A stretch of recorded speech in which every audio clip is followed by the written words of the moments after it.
How's it going, everyone? Go ahead and give this a thumbs up if you could hear me clearly. I'll be kicking things off in a couple minutes. We're just gonna let those notifications go out there in YouTube land. Then you guys could go ahead, share this link to the live stream on your socials, and I will be back in a minute.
All right, family, how's everyone doing today?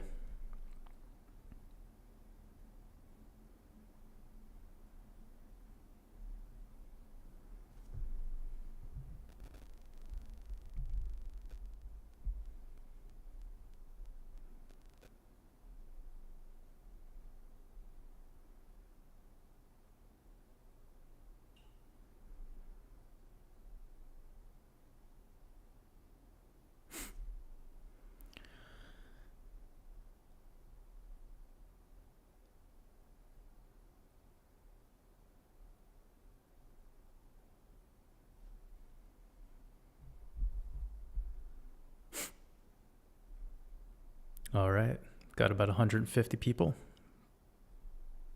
Get some more wolves up in here. Could take a minute. These YouTube notifications have been really awkward lately.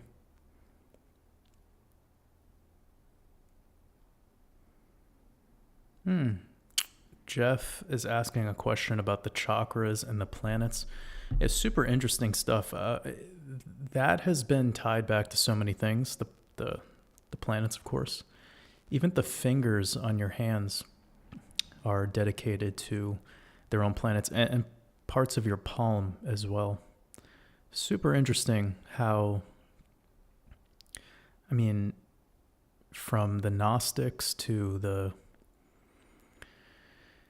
it's just so amazing. Even in like original Ethiopian, like I guess you could call it like the origins of Christianity, you start seeing them taking the planets and anthropomorphizing them into parts of our body. And it's just so fascinating. There's so much to say on that, so I wouldn't even really know where to begin.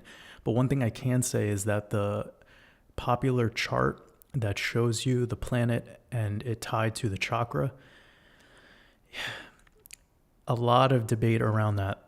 It really depends on who you're speaking to. There's always going to be disagreements. It's like the same thing between talking about tropical astrology versus sidereal astrology. You're going to get some crossover, of course, but there's going to be discrepancies and there's going to be arguments. So for me, I haven't necessarily come to a position on that because it just depends on who you're learning from, honestly.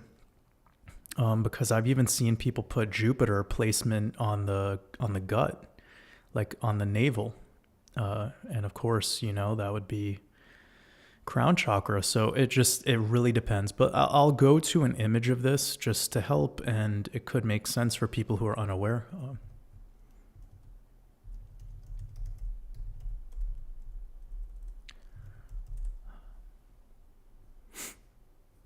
Also, I'm not entirely sure about my internet quality today, so I will do my best.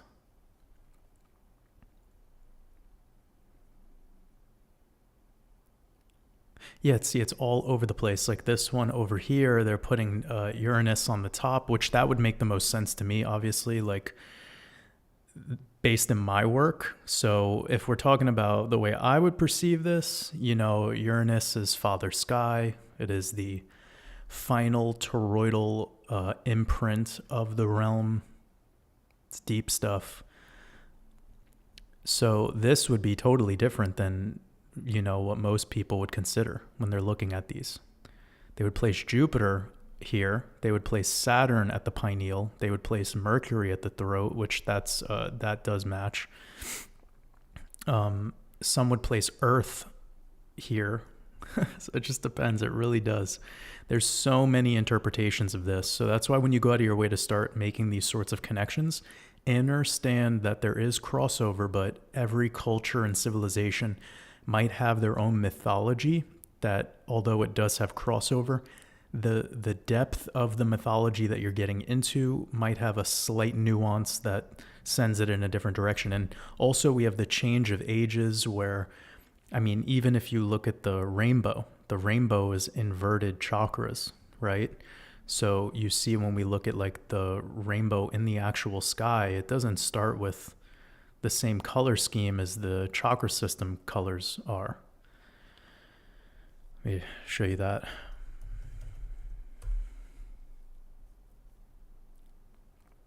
Just to give you guys a visual. So this is a real life rainbow. Like you can't fake this, okay? And of course, this is all optical illusion. There's a lot going into this. Is light, refraction. I believe the firmament or the rainbows actually prove the firmament, but I don't want to get, we're just starting things off here. So we gotta get people in, say hi to some people, and then we'll start kicking it off with this kind of stuff. But anywho, you can see that the red chakra being the root, of course, and that being placed at the bottom. If I was to look at this chart right here, and then we have purple at the top, signifying the crown chakra, which typically comes back to Jupiter, but that doesn't necessarily mean it is the Jupiter thing. Jupiter is the king of the gods, though. So what I was saying before, it might deal with the age that we're in. It could also, like for instance, the age of Pisces transition into the age of Aquarius, which is the speculation at this time. But another thing to be brought into this conversation is where you are at as an individual, right? If you're somebody who's still looking at everything through duality consciousness and you're saying, oh, Saturn's evil and Jupiter is good and Venus is love and there can never be anything negative about Venus, well, that's you playing that duality game, and that's where you have so much more gnosis to unlock. As you break free from that and you develop a more unity consciousness, you see that there's the good and bad within all things, and that evil and good and positivity and negativity are all there as contrasts to teach you what they are. Like you don't even know what evil is until you've experienced good. If you have a life of what some people would perceive as evil in the first world, it might not be perceived as evil in what people deem as the third world, right? So it's a perspective thing. And all those perspectives anyways are very low level, slow moving, dense ways of perceiving in the first place. So as you graduate through that system, that's where the chakras get in more alignment and they start to become like this architectural design where everything from the foundation up to the top has some symbiosis and there's harmony. Anyways, getting back to this picture of the rainbow, you see that the red is on the outside and the purple is on the bottom. And if we were looking at this rainbow as it's curving over here, we would see the very bottom, of course, being purple, which is an inversion of this chakra system.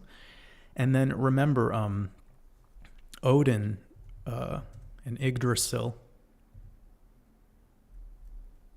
Excuse my typing at this time because I have to look over my microphone.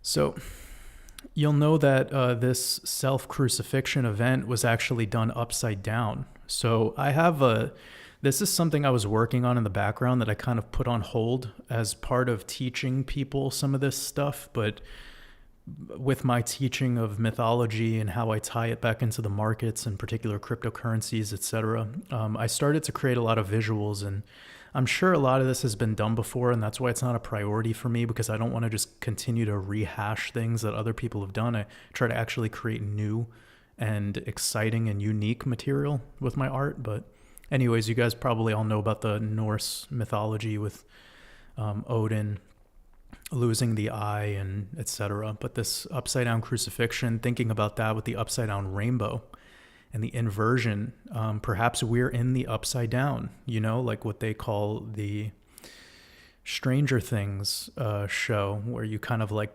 you cross through that other dimension and you get to the upside down. So perhaps that's what we're living in right now on the surface, where it's like a very acidic, low vibrational, like warlord kind of, god of war energy. It's a lot of like Mars energy, a lot of hate. And here you could see Mars being at the top, that red being at the crown position. This is something to consider, because this for the collective makes a lot of sense, right? Like the collective has this like battle to win, something to prove, right? All the time. The collective always has some argument to win, some debate to, there's no ability to have real community. So everyone's in survival mode, right? Everything is fight or flight. And when that survival mode gets pushed up to here, where the spirituality is, you're going to have some issues. You're going to have an inability to work together. You're going to have a lot of struggle with communications, with being able to access love. But let's move on. Let's say hi to some people. And wow, we just kind of kicked it off really right out of the gate. Oh, Sean says, much love, Jordan and the Wolfpack. I was wondering if you've ever heard of Death Grips music. So that's really funny that you bring that up, because of course I'm a musician and it's my passion in life, my main passion. And I gotta say that I'm a huge fan of Zach Hill. I don't know if he's still drumming for Death Grips, but he was the original drummer for Death Grips, and I think he also did a lot of the actual electronic music part of he might have composed most of the music as well. But anyways, Zach Hill is from a band called Hella. It's one of my favorite bands of all time.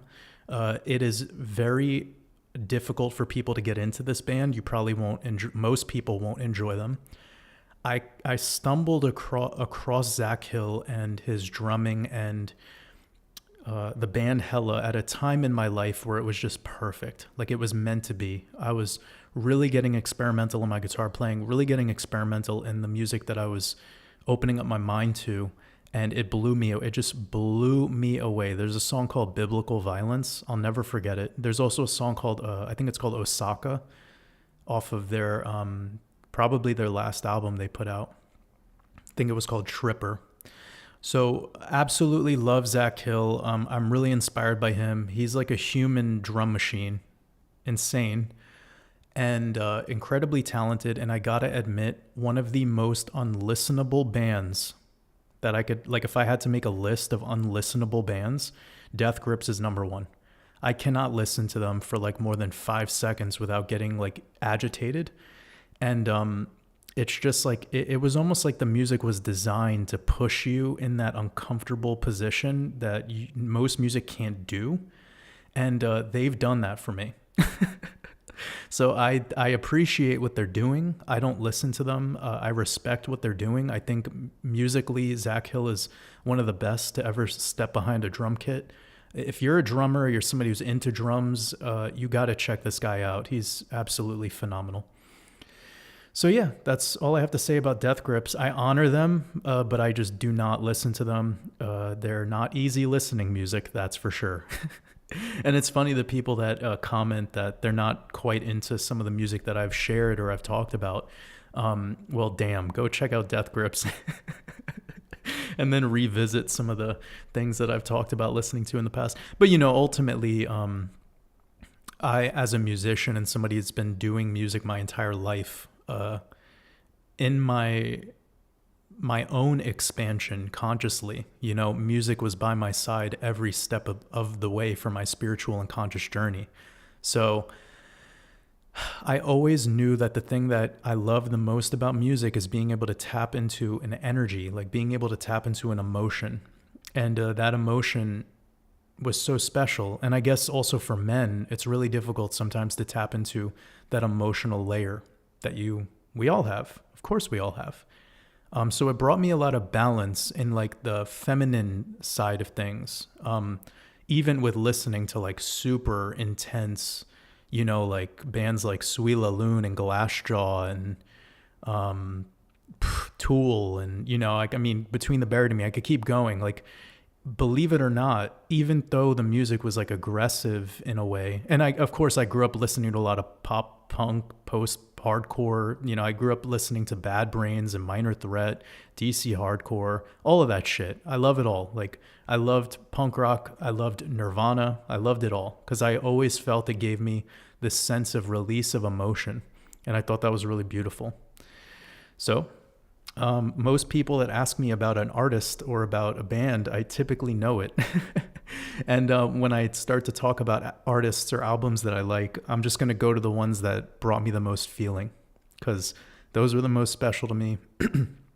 And typically, I've noticed that it's the simplicity that gives me the most emotional response. It's like, especially as a guitar player, there's always this chase for more and more technicality. You get to people that are like Tim Hansen from Polyphia, and it's just like, to me, that's becoming unlistenable. No offense. I think Tim is one of the greats for his age, especially. He's absolutely mind-blowing. But it's like becoming like this whole like shred genre of metal to me is, I'm like, where's your emotion in this? Like, where is the emotion? And there's that chase for technicality, and I get it. And it happens to all of us in our growth. I think the biggest thing about our expansion is expanding so much that we pop like a balloon, right? And it's like, you learn that you can continue to be stimulated and motivated and inspired up to a limit where it becomes like it's lacking utility. This happens a lot with like bookworms, like people who love reading. It's just like they get so much out of the act of reading to like fill their time that when it comes to actually utilizing what they're absorbing from the pages, it is almost impossible. This happens so much in spiritual communities and the New Age and the people that are interested in all of these theories, no matter what it is. And I've really been trying to speak to those individuals because they're the ones that have a spark within them, but they're just still caught up with externalized belief. So I'm glad that this question prompted all these ideas for me and we could kind of travel down the stream of consciousness. Perhaps we'll revisit if anyone has further questions, but really it's all of you, and including myself, that are intrigued about truth and seeking truth. We enter these rabbit holes, and sometimes at the bottom of this rabbit hole is quicksand, and it's sticky, and it has like no meaning anymore, and it has no purpose. And we just want to be there to be contrarian or to just prove somebody wrong. And that is part of the damaged ego that I speak about, So you need to watch yourself in your own expansion so that as you're expanding, your bubble doesn't pop. Because it's going to happen, man. It's gonna. Like, we all know that in the desire and seeking of truth, it's brought the end to relationships, friendships, you name it, businesses, families. So I try to speak to the realness of this all, and I test the waters of what really matters. Is it the shape of our earth? Is it some particular nefarious organization and a secret society that's broken off of government? Or is it that your child is sleeping in the next room and your wife is over there in the other room and you're in, your own mind, depressed, upset, staring at charts all day, and you don't even realize that you have the love of your life in the other room, and you have this beautiful child of purity in the other room? Those are your teachers. Those are the ones that are going to teach you. You're not going to learn shit from YouTube if you can't learn to appreciate the glory that is right there next to you. So I try to speak to those people. Like I know we all have everything we need, but we need a reminder. So I'm the one who pours the bucket of water on your head once a week. And by me just doing what I do right now, it's a form of that self-waterboarding. That's why I love what I do. And that's why I decided to continue this endeavor against my own ability to, feel the comfort of whatever it is. Because there's discomfort in risk, right? And some of us are fueled by that. Some of us are tempted by that. Some of us have desires that are, not good for our soul or our own expansion, but we go for it anyways, and that's about intuition. So the big point here is that I've watched too many people destroy their own lives, disregard the love of their life, disregard the children they have, disregard their cat that just wants to be pet for 5 fucking seconds, just disregard it all because they're lost in the sauce watching 10 hours of CoffeeZilla fucking Sam Bankman-Fried videos. And it's like, guys, it's okay. I know we're all in our own process right now, but the beauty and the love is slipping through your hands like sand because of drama, because of theatrics. And I think we could all admit to that. And there's a beauty in being able to admit to that. So I want to talk about these ideas more, because the more we talk about this now over the next 5 months, 4 months, etc., we're kind of developing a stronger ability to become truly rich. And this was sparked off of a conversation that I just had with our brother Logan over at Decode Your Reality, where we were talking about from lead to gold. And then we even did another podcast that'll be released very soon. But the point of it all was talking about how until you are gold, until you become gold, then any gold that you start to receive is essentially just lead. That's a whole other concept in and of itself. You could have all the material goods, you could have all the money, you could have all the, Lambos and Bugattis, you could have all the fake friends, right?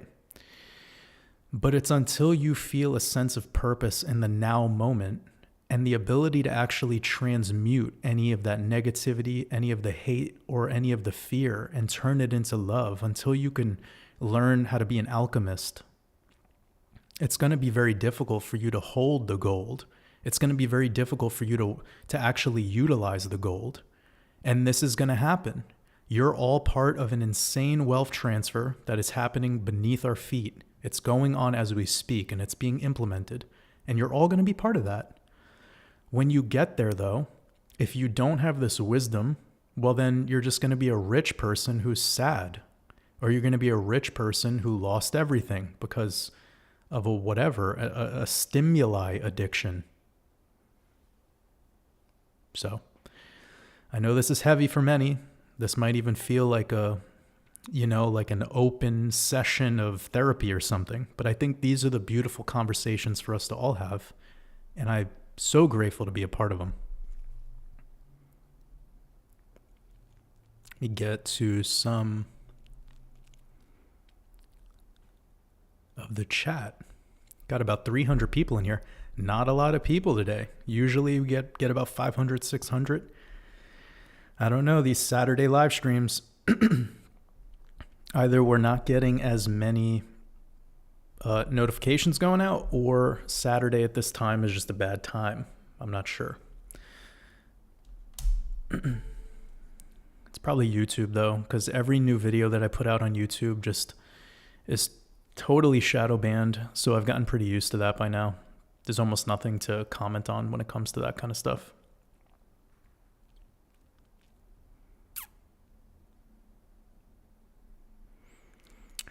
Got Mr. Jansen in the house, Lolo Blondo, Bart Bruno. I appreciate you all showing up. It's so great to have you with us.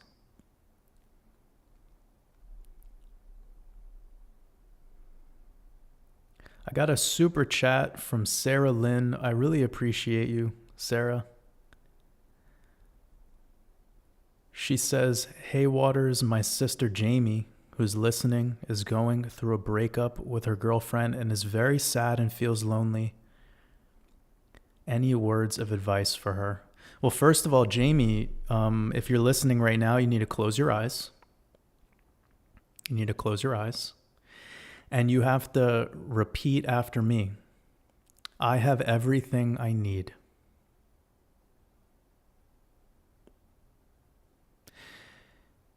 The relationship is something you never actually had. You didn't own it. You were part of it. You were a piece of it, but you weren't the owner of it.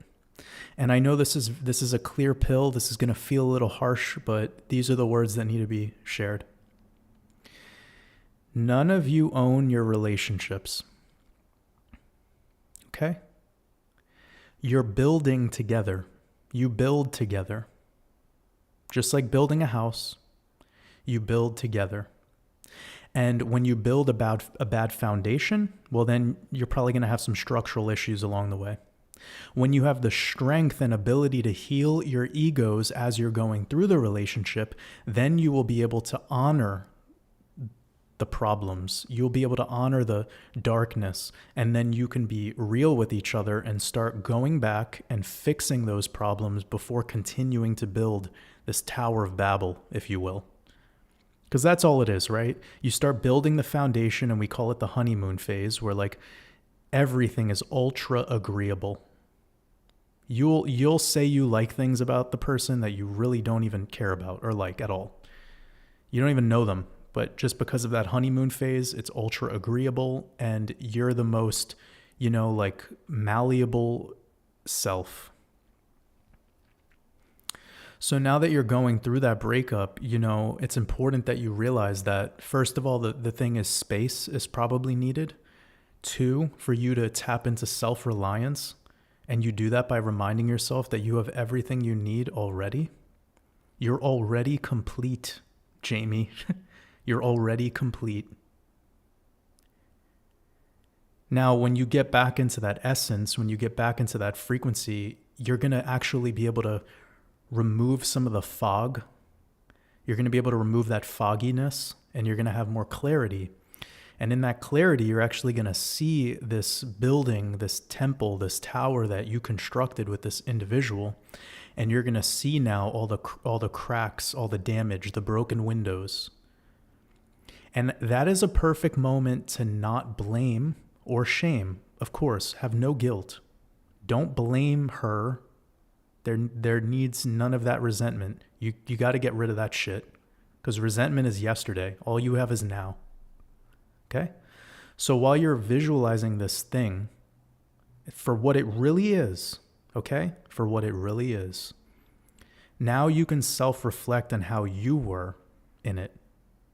Take personal responsibility. Start to see the way you were being. And I think that right there will allow you to get back into your heart, out of your mind and back into your heart. And that could be the starting point of the next conversation you have with this individual. To just let them know, like, hey, we need to take all of that yesterday shit, put it in a box, wrap up the box, and put it on the sidelines, because all we have is this. And this is what will transition into tomorrow. So I'm not entirely sure where you're at with this whole process, and if you're even seeking to, reunite or any of that. But it really is important that when you're going through these life changes, that the sadness and loneliness you feel is the byproduct of you thinking that you own something, and now you're learning that you never owned it. And on top of that, you were probably lacking some self-reliance during the process. So one of the best things that anyone could do in being alone right now, being single, or potentially developing a new relationship, or even healing the current relationship you're in, wherever you stand, I think it's important that you consider self-reliance. You consider that your goal every single day, if there needs to be a goal, is for you to be living from your purpose. Not you are being used to serve someone else's purpose, which is like the sugar daddy, like that kind of shit, like where the breadwinner and this, that, and the third, like that type of resentment starts to develop. And I'm not saying that it's wrong for that environment. There's a healthy form of that environment. There's a healthy form of any environment. I'm open-minded to all the things. I'm speaking on problems here and how to solve them. I speak for the solutions. So of course, you could have a scenario where there's just a man, earning and a woman is doing her thing. That's completely normal and it's beautiful and it could work in harmony and there could be so much bliss from that. So please understand where I'm coming from with what I just said a moment ago. But if there's some resentment that starts to develop in that process, that could lead to some errors, that could lead to some damage. And you need to address that very, very soon. And if you're on the other side of it where you've already broken up with this individual, then that might be a moment for you to self-reflect and see how you were in those moments. And that should motivate you and inspire you to start taking care of yourself more. And it's hard, I get it, like especially when we feel demotivated. Like motivation is everything, honestly. Getting up every day and feeling a sense of purpose is something very few have access to. So we are able to escape that to just have things like relationships. And a relationship could be your purpose, for sure. But we do still live in the matrix. So we do still have to get currency. We still do have to go somewhere to get our food from a store. And unless you have an ultra idealistic life, which very few have, I'm speaking to the masses here. But Jamie, and anyone who's going through this, you have to remind yourself that you're never alone. You're never lonely. We are all one. And that's something you have to remind yourself. We're all one. But I appreciate you, Sarah. I appreciate you. And it's beautiful that you care enough about your sister to send over that super chat. And, I'm glad that I had the stream of consciousness to tap into that, because I feel like this is going on for a lot of people right now. It really is. It's going on for a lot of people. There's been a lot of chaos in the world with relationships and communication, specifically over the last, 6 months or so. And I even shared this on a recent group coaching call that I did, because I do this thing called expansion group coaching. It's one of the services in my Patreon. So patreon.com/WatersAbove, you'll see it's the last membership. It's very, very exclusive, like only a couple spots left, but it's a group coaching thing. And we do these Zoom calls. This month, we're going to do a total of 3. We usually do 2. It's like every other week. It's my commitment to that. And one of the things that I was thinking a lot about in my recent one was this concept of like communications, and how I've been having a lot more people reach out to me directly, booking calls to talk about relationships and not talk about money. And I think that's beautiful, that first and foremost, people trust me in that. But second of all, that we've just seen a shift where people have moved away from the money thing and they've started to move their head towards something that actually matters more. And that's beautiful, because that's the antithesis of what we were experiencing a year ago, where all people wanted to talk about was money. All people wanted to talk about was the fucking bull market or whatever,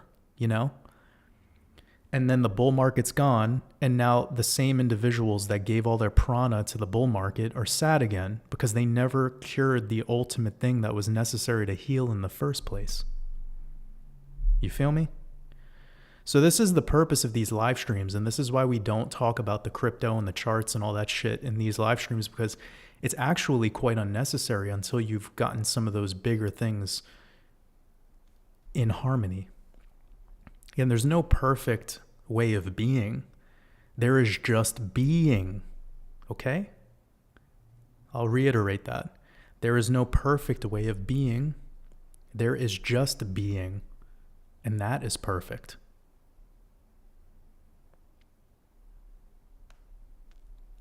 Appreciate your super chat, Sarah. Much love.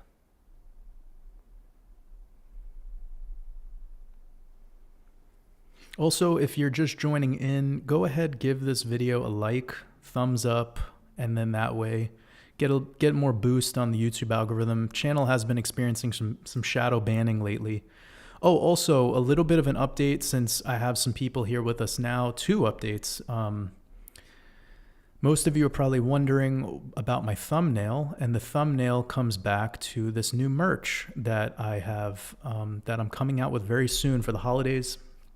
Just because so many people are interested in it, they wanted to see some new merch coming out. So this is my Nuit Waters Above the Firmament design with the wolf walking through, and still staying with the overall aesthetic, but I removed crypto from this, and I might go back and remove crypto from the other designs. I'm not entirely sure yet, but we're just kind of, because I've rebranded more over the past year, really liking this new design. I created this design, and Mike over on our Discord, Mike440, did the graphic design work, kind of bringing my design to life, and it's just so awesome. I really appreciate his support. Oh, we might be coming out with some yoga mats. I'm not sure. I would like to, because I've been having a lot of people ask me about different types of merch. We have some coffee mugs, long sleeve shirt. Will be coming out in different colors as well. Kind of trying to get it ready by the holidays because we're approaching that very soon. I can't make any promises because I can't force fulfillment, and this is the busiest time of year for fulfillment. So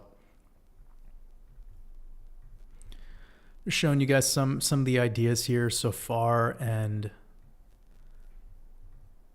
there you go. So just a little update. We'll have that out probably within 2 weeks. That's my goal. And then the other update was people asking about, from my last video, we were talking about the Wolves meetup, and here in the Wolves meetup text channel of the Discord, and like I said in that video, Discord is just part of one of the perks that's included in my mastermind community over on Patreon. And that's just the initial membership, $9.99 a month, includes the Red Pill podcast as well as this Discord. But I just started this brand new project, Wolves Meetup, and since my last YouTube video that I put out, it has been updated and we have a lot more going on. We've broken it down into the USA, Canada, Australia, probably be combining Australia and New Zealand together. Then we have the United Kingdom, which will probably, I would like to maybe include Ireland as part of that. Don't get offended. Again, this is just to make things easier for people and to not have a ton of threads. The Netherlands and Germany, because those are like the biggest countries in Europe that follow my work. Appreciate y'all. And we have one dedicated to Scandinavia, so all the Scandinavian countries, one that's all of Europe, so a lot going on there, and then an isolated one for Mexico. I think we have some people in Mexico with us, so all of these countries are part of this so far for Europe, and that's most of it. I will be having perhaps one called the Americas, which will include everything in South and North America, because I know there's some people in Costa Rica that follow my work, Puerto Rico, and we will potentially have one for maybe Southeast Asia, because I have a lot of people in Indonesia and Bali that follow my work, Thailand, Singapore. So we'll probably have one for Asia as well, but just a little bit more specified. And it's only like day 3 of this project. So, we're just getting going. So I wanted to share those 2 updates with everyone, let you all know what's going on behind the scenes. And now we're back to the live stream. A's Creation, I appreciate you.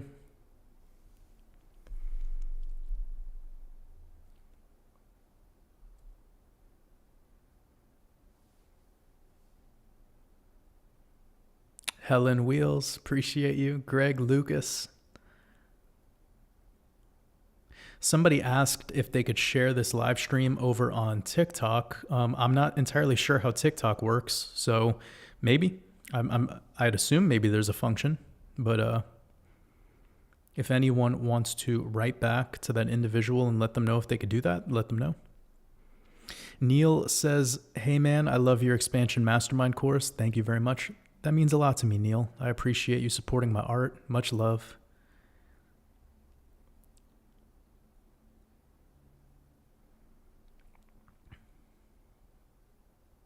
Somebody asked, "How are you doing today?"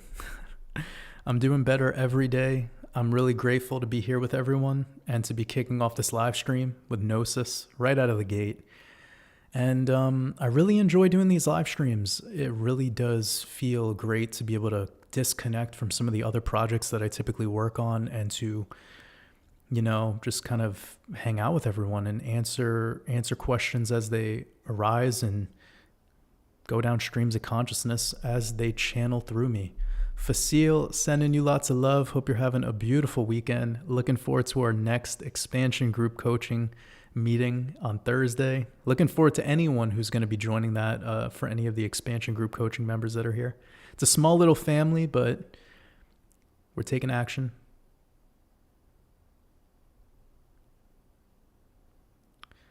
Bart Bruno, appreciate you, brother. Dustin, appreciate you. Clone 3 says, I love you, Jordan. Brought the expansion mastermind course. Thank you for your knowledge. I appreciate you. Sending you lots of love. It really means a lot. A lot of people are saying they didn't get the notification for this live stream.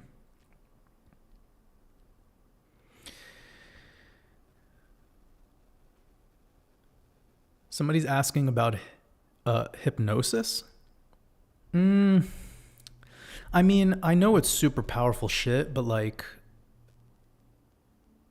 it's kind of like a leveraging thing. Like I do wonder about people's experiences with hypnosis. So I have to off the gate admit, I've never been hypnotized, excuse me. And I've never actually met anyone who's been hypnotized. But I've seen it happening, and I've seen like videos and shit, and people have come out and they're like, I used to smoke for 40 years and I just quit it out of nowhere. And the same thing sort of happens for individuals who go through a traumatic event. But yeah, I've never actually been hypnotized. I have no actual desire to get into it. I really enjoy working through things in life at a pace that I align with and that I'm supposed to be. Like, one thing I will say when we start getting into some of that kind of stuff, and even like with witchcraft, and I'm not trying to combine these ideas, or I'm just sharing this idea, sharing it so that you could all have your own dialogue, and we're not finite on any of these ideas. That's what I want to say, because I know these are trigger words. If you talk about hypnosis, you talk about meditation, you talk about yoga, you talk about doing DMT, you talk about doing tarot cards, or everyone who's a specialist in it has come to kind of gets defensive sometimes where you bring up alternative ideas. So this isn't, no one's getting offended here. And if you are, then this isn't the place for you. It gets very spicy sometimes. So that's our disclaimer for the entire live stream, if you've made it this far. But I think about things where we as beings who have desires, okay? So like, this is my idea that I'm sharing. We as beings who have desires, we want to get in the way of our divine path, of our natural. And who's to say, maybe you coming across doing spells and witchcraft might have been your way. I don't know. I really don't.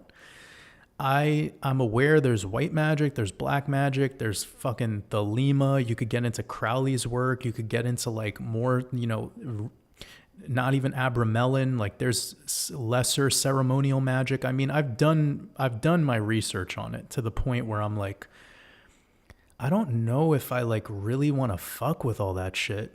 You know what I'm saying? One thing that blew my mind was, okay, I just want to gather myself right now because lots of stimuli around me, and I just want to have a stream of consciousness. So sorry if I keep saying,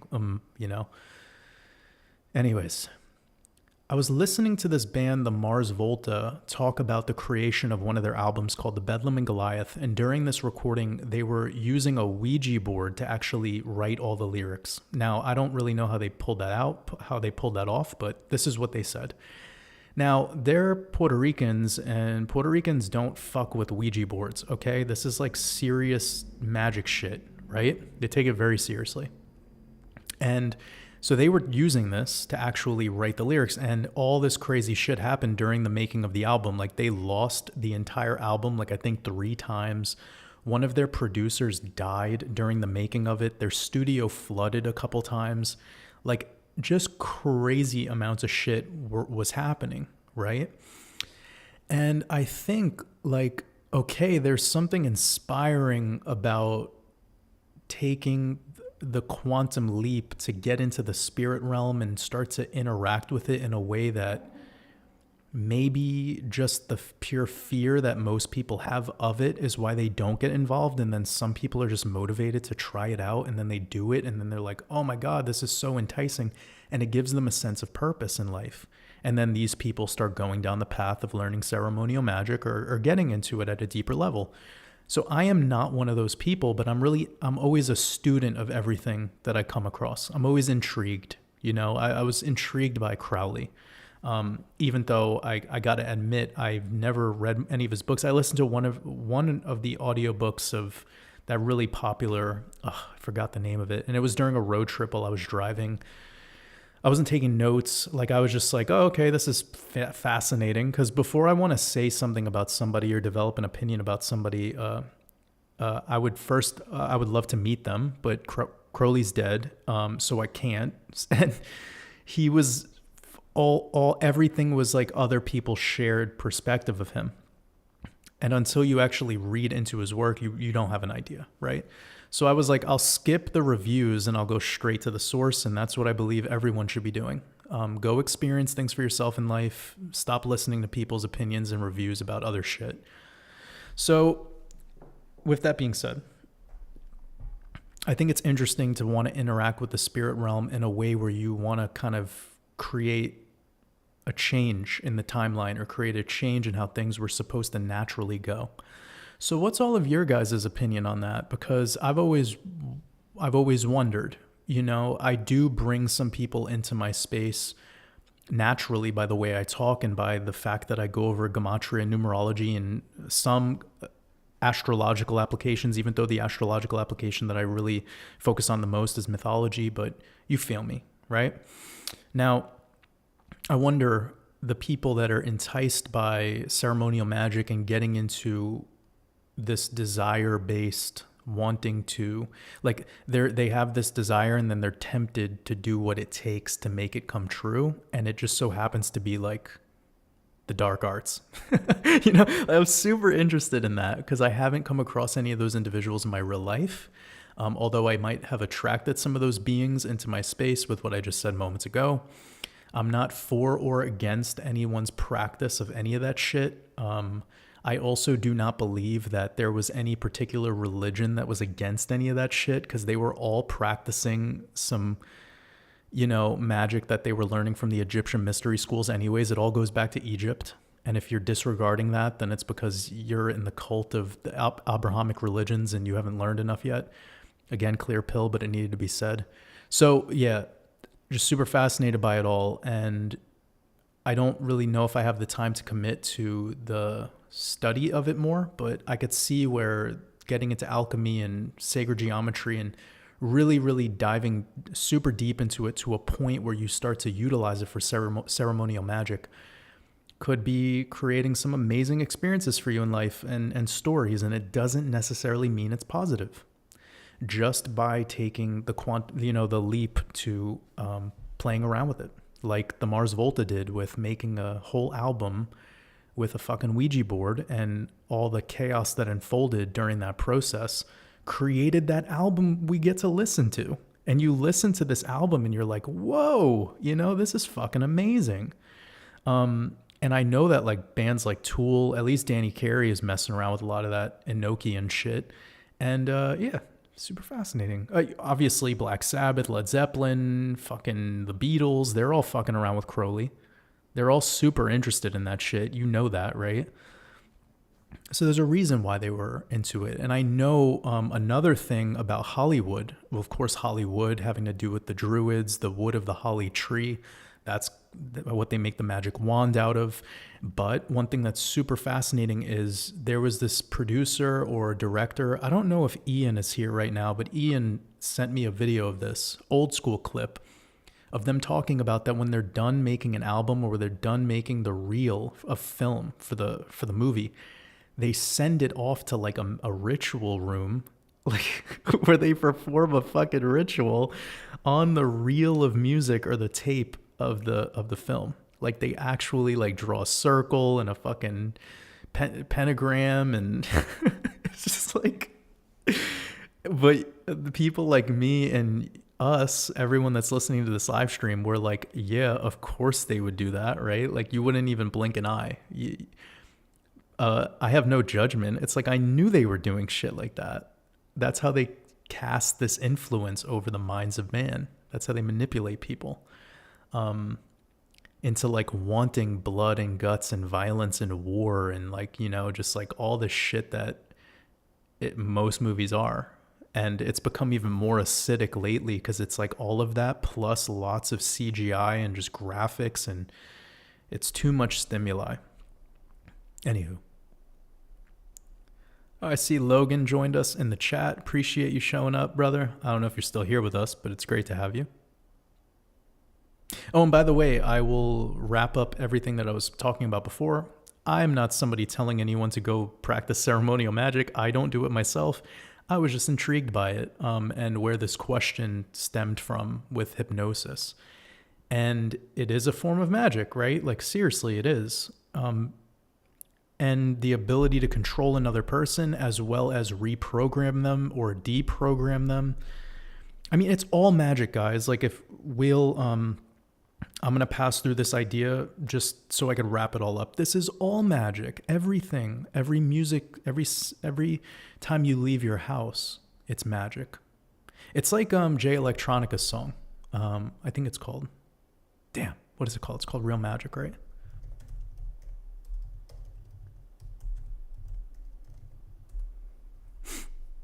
Yeah, Real Magic. Oh, one of my favorite songs by this individual. We're gonna read this because it's important. It touches on some of these ideas. The wrap up of some of these ideas. Also, I appreciate anyone who sent any super chats. I will be getting to those in a moment. Much love. So, Jay Electronica, hip hop artist, but poet, world traveler, super enlightened being, at least in his poetry. He says, sometimes I don't know what to say. This is a genuine miracle that I woke up today, so I got up to pray. But my BPM was pinging when my Android started singing.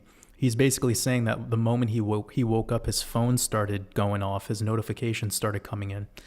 And he says that I missed all of the glory for technological luxuries. And just like that, I forgot all of the trees and the flowers and the breeze carrying seeds across the seas.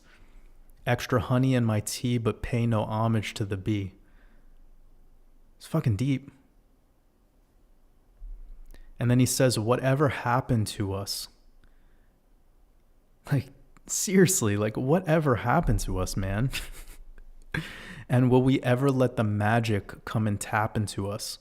We preach apocalypse written by John the Revelator, but won't even speak to a stranger riding on an elevator or step to the side when we're standing still on an escalator. The planet Earth is a hospital, and we're on the respirator. I don't regret the haters. Sometimes that's just what you need to see. Sometimes that's what you need to see yourself. Break through and free yourself, accept your own, and be yourself. It's magic. The story of life is too tragic. It's magic. And then he ends it off saying the story of life is not tragic. It's magic. I believe I actually included this in my expansion mastermind course. I do believe I put a quote from this because I thought it was so important. Perhaps an alchemy of self or something like that. I love this song though. So good. Anyways, everything about life is magic, and we don't want to realize that because we have externalized everything. We've externalized belief. We want to get stimulated by external means, and we have no true connection to self anymore because of that disengaging, you know? And somebody asked me a question on the last live stream a week ago talking about disconnecting and how I like threw that idea back into the crowd and said, maybe we should stop seeking to disengage. Maybe we should stop trying to disconnect and we should try to reconnect.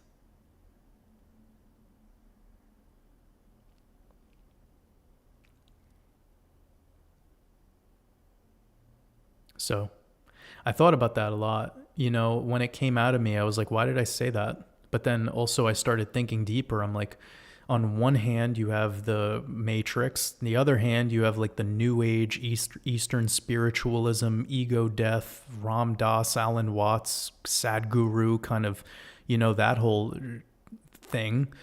And then in the middle, you have like the balance of all of it, which is this like allowing of it all, you know, like it's truly embracing the chaos for what it is and not living in fucking la la land about it. Because on the Eastern spiritualism, Sadhguru, Alan Watts, Ram Dass, like all of that, like it's great and all, super important people in a lot of people's expansion, right? I honor them for what they've done, for sure. But this sometimes molds a being that doesn't take action because they're under this idea that they can just sit and meditate on a hill and all their dreams will come true because they've learned how to meditate, you know, just to be like in their own. And it's like, no, you need to be able to do that, to be still in your own mind, to unlock the creative essence of you. You could do that by honoring the polarity of all of this, the divine feminine, the divine masculine, and then that creative energy flows through you and you take action and there's being. That's the true thing we're all doing. You know, Eckhart Tolle isn't Eckhart Tolle because he's sitting on a fucking hill somewhere quiet. No, he's decided to share his message, right? And I'm not saying that him or Alan Watts or any of these individuals have spellcasted people into being sedentary inaction, you know, types. I'm just letting, you know, I'm sharing a deeper perspective of it all, which is like there's that middle point where everything does kind of need to come back to that eventual doing part. There's a being, there's a doing, of course, and they need to meet in harmony. They must. When you need to go to the bathroom, your body will force you over to that toilet. So you know, I know it sounds like common sense to some. It might be super enlightening, like pineal buster for some. But really, really, really, that's where like you should be inspired to be those titans, not the follower of those titans. So everyone has the ability to inspire you. Eckhart Tolle, Alan Watts, Sadhguru, Osho, you know, you name it, Krishnamurti. They all have wisdom, right? Just stop believing in them and start resonating with them. And that's where you get to take like the pollen from them. And now you can, you know, pollinate more. And this is an effective community, an effective growth, an effective sharing, where you're not just being stimulated by another being and you're unable to self-stimulate, therefore you become reliant on them. And that's what a lot of this cult guru shit has done to people. It makes them reliant on the guru. It makes them reliant on the teacher. It makes them reliant on the next stage, whatever the fuck that means. And it almost becomes like, in and of itself, its own military hierarchy. And that right there could definitely create some issues for the being's psyche. And that's why when I talk about the ego the way that I do, I talk about it like it's broken, damaged, and it could be strong and self-reliant. You don't need to kill it, though. Stop trying to kill something. Like, we need peace right now. We don't need more death and destruction. Believe it or not, this idea of the ego death for many on that far Eastern spiritualism side of things created an empty shell of a being who was ready to be manipulated at any moment. You feel me? And that's the overall outcome of most of that shit. And we all know that's true. Nobody could say what I just said is false because we could see the actual outcome of it all.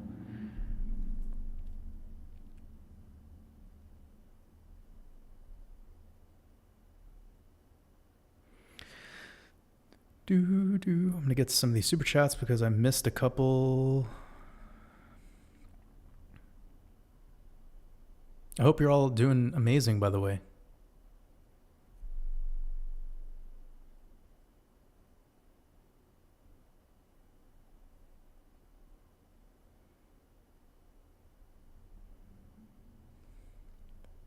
Got a couple more people hanging out with us.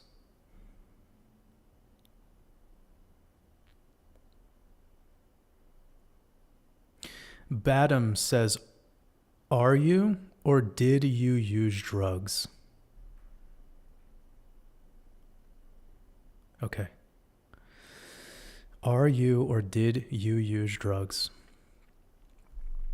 So, my father was addicted to crack. So I grew up in a household where I didn't really have a father, actually. And that turned me into a person who was actually ultra against drugs and alcohol for most of my starting point of development. That's why I said moments ago, when we were talking about music, I got into Minor Threat and that DC hardcore scene. I thought that was all really interesting stuff, to kind of be able to just enjoy the music, enjoy the art, and not have all the other stimuli coming along for the show. To actually be able to have fun without getting drunk. So that tested me in a lot of ways, because then I started traveling, I started seeing the world, and then I noticed these people have a healthy relationship with alcohol. These people have a healthy relationship with their sexuality. These people have a healthy relationship with coffee. These people have a healthy relationship with watching entertainment. You see where I'm going? So I learned that there's balance. I learned that there's culturally you could get some balance. And if you were to go to the middle of the jungle, you're going to have all that stimuli removed from all of that stimuli opportunity is gone. And you have to be a real person in the real world. So this is probably not the response that you're expecting from me, because I think what this person wanted to do with that question was perhaps make it like a joke. But it's actually not really that funny. Because I know people who've killed themselves over drug addiction. I know people who are still battling with it. I know people that don't have the ability that I have to abstain from it. Like my father.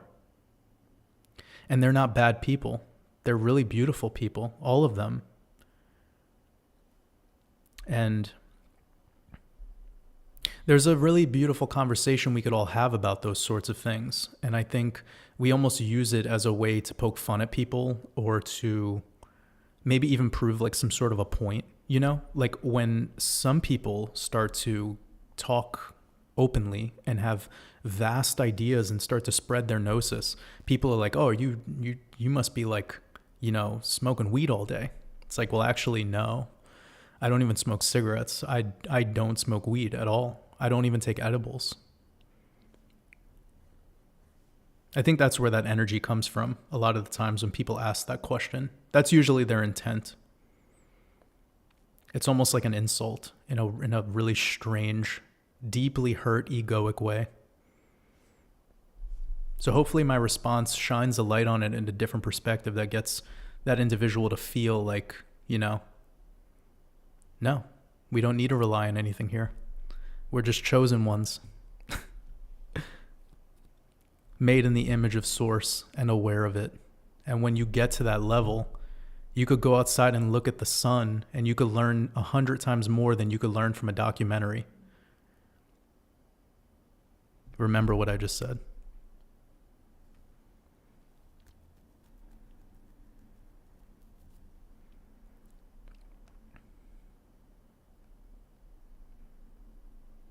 Got a super chat from Justin. I appreciate you, Justin. Hope you're having a beautiful day. You said, through the process of knowing thyself, I've learned that I do have a weak and damaged ego. Any advice on what to do next? Sending you love. Well, Justin, it'd probably be better for you to list the things that makes you feel like your ego has been, hurt. And then we could kind of identify the problem here and what the stimuli source is, and we could start to do some work that way. You know what I mean? So I'll just consider some of the top reasons why most people would make this identification and what the main examples of a weak ego are. Some of the top examples is this desire to prove yourself, externalizing belief, like giving up self, being selfless. Believe it or not, think about the word selfless. It's being less of self. That's not what you want to be. Pure self. You want to be higher self. You definitely want to be self. You just have to identify what that self is. And you learn that what you really are is spirit, your soul, your infinite consciousness here in the matrix, in this beautiful body that gets to have stimuli in a central nervous system. So the stimuli things are typically some of the culprits here. And the ego will do everything it can to protect you, and it will do it in ways that are at the detriment of you when you're damaged. But when you honor the ego and are aware of what it's there for, you start to access this supreme confidence, and you actually start taking action. You actually start being more motivated, more inspired. You actually don't have this hater-like self anymore. A lot of the times, the quick way of identifying somebody who's extremely egoic and damaged is like a drama queen, a bully, somebody who is overly political, like where all they want to talk about is government and politics. People who only want to talk about sports, even if they don't play. Okay? These are all signs of a damaged ego because they're living vicariously through something that has nothing to do with them. They're watching the World Cup right now, and if their country is losing, and I'm using air quotes because it's not your country, you're a soul, you have a body, you were born somewhere, they gave you a fucking visa or a passport and a birth certificate. You identifying with that soccer team as your country is actually proof that you just called yourself a slave.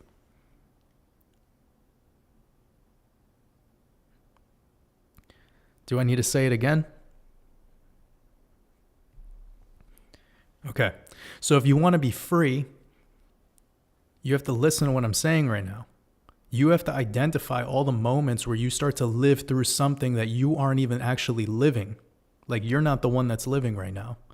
You're watching something else, identifying with it, vicariously experiencing through it, letting it dictate your emotions. Meaning if the team loses, you're sad. If the team wins, you're happy. All of that shit, man. You have to be the one that looks yourself back in the mirror and says, oh shit, I didn't want to live my life because I got too caught up in being and existing and fueled by artificial prana from external stimuli. And then this is just drilling holes into your gas tank. And when you start to fill up your gas tank with more prana, it just leaks out everywhere on the floor. So the identity part of it all, when people talk about ego and they talk about identity, sure, that's a great conversation to have, but we're going a little deeper, I think, on it than Eastern spiritualism will, for sure. So you got to realize when you are not operating from your highest frequency and when you're surrounding yourself by beings that are also not seeking or desire to operate at their highest frequency. And that typically comes back to overly indulging in the identity, where they want to be represented by a team, or they want to be represented by their religion, or represented by their political side, or represented by their gender, or be represented by the position they have at their job. Like, no one gives a single fuck if you're the CEO of a tech startup in the Bay Area. You're just a skeleton with emotions, and until you love yourself, that's what you will be, the CEO of a tech startup in San Francisco. I know these are like these words are sharp because we all do this sometimes. And I'm like the martyr of it all because I'm just putting it all out there and I'm saying that we need to look ourselves in the fucking mirror and see when we're like that.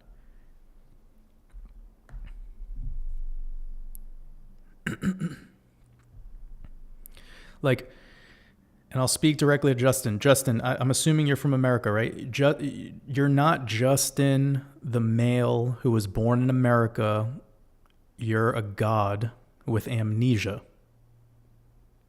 And you're awake now.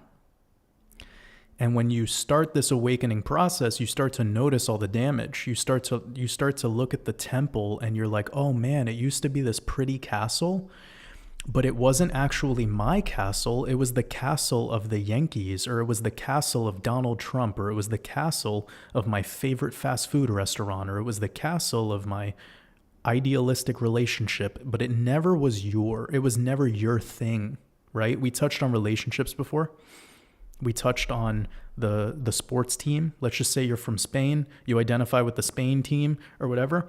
When you start to awaken, you realize that the temple you were trying to put your soul into was the temple of the Spain national football team. So now you're awake and you're like, what am I doing here? Why am I here? What's going on? Get me the fuck out. This is like an epiphanous moment, by the way. This is probably one of the better parts of this live stream because it's such a real example of something that we've all gone through, or we're still actively going through it, or we're about to go through it. When you externally say, oh yeah, I'm born again and Jesus Christ is my Lord and Savior, and I go to church on Sundays because, they totally told me to do that in the Bible, to go to a temple of worship, or a random guy talks from a book that I didn't even write, but they told me that in the story of the narrative that, they wrote it, even though it's a plagiarized book that goes back to all these mythologies that come before it. But I'm awakening, and now I'm in the temple, and I'm like, where am I? You feel like somebody from like a sci-fi movie who woke up in like a new dimension. And that, family, is why you feel the way you do.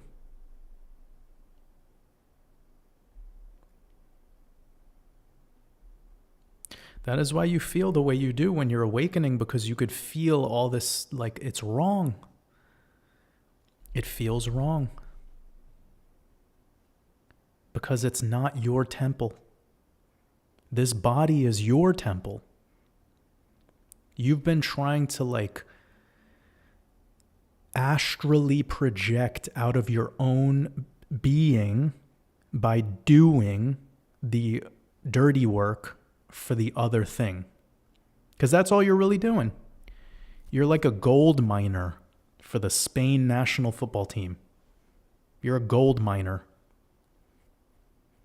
Every time that you post some shit about Kanye West's last interview, you're a gold miner for Kanye, and he gets the gold, and you're just out there covered in dust holding a fucking heavy shovel.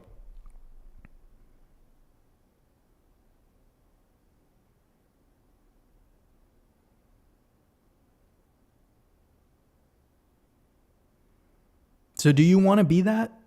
Do you want to be that? Do you want to wake up every day, put your hard hat on, grab your shovel, and start mining someone else's gold mine to just give them all the currency, and all you get in return is some calluses on your hands and soot in your fucking eyes?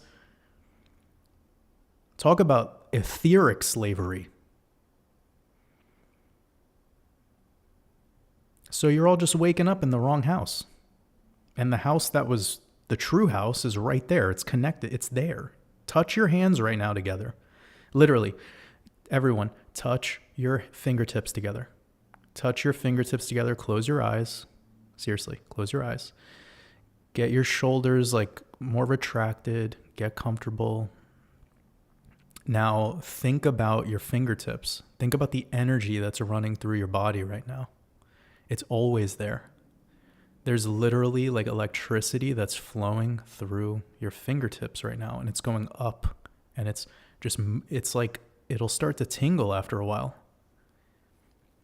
You literally have prana running through you, always. And this system has indoctrinated people into never wanting to feel that sensation that I just shared. They want you to only be feeling that sensation when the Spain football team scores the goal. Remember these words. This is a very important live stream because it could be applied to anything. You always have that prana, that life force energy. It's available for you at any fucking moment. So you know who the Jedi Master is? The Jedi Master is the one that knows how to not only feel the force, but knows how to use the force.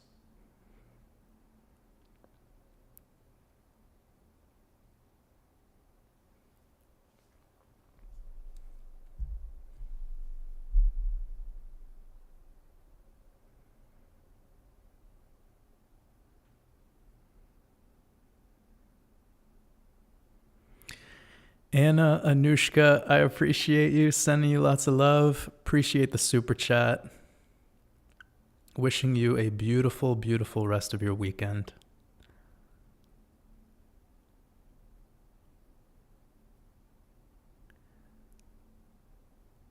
Lars says, do we live forever? Well, you are forever.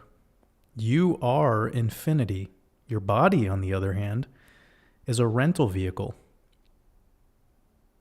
Your soul decided to rent out this vehicle for a moment of time. You're here. Enjoy it. Love it.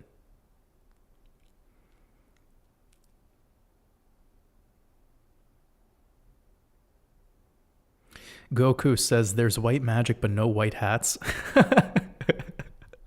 Hey man, it's not the words came out of my mouth, but I'm not the one who coined the term white magic. I'm just using these terms out of my own ignorance and perhaps to stimulate a conversation for those people that do practice magic, right? I don't look at life in duality, but I do need language and terms to share, unfortunately, when I'm in my position of doing a live stream like this with people all across the globe speaking different languages, etc. I'm sure you knew that. That's funny. The gentleman said, I played many shows with Zach Hill. So let us know, the gentleman, what band are you in? I would love to check you guys out. I would love to play music with Zach Hill. Like if I could, as a guitar player, you know, finding a really solid drummer is always the mission in life. And if I could find a really good drummer, that would be the motivation for me to move forward with my real music project that I haven't started yet. Which, well, I mean, I have all the guitar lines, I have all the music, but I just haven't actually started the collaboration.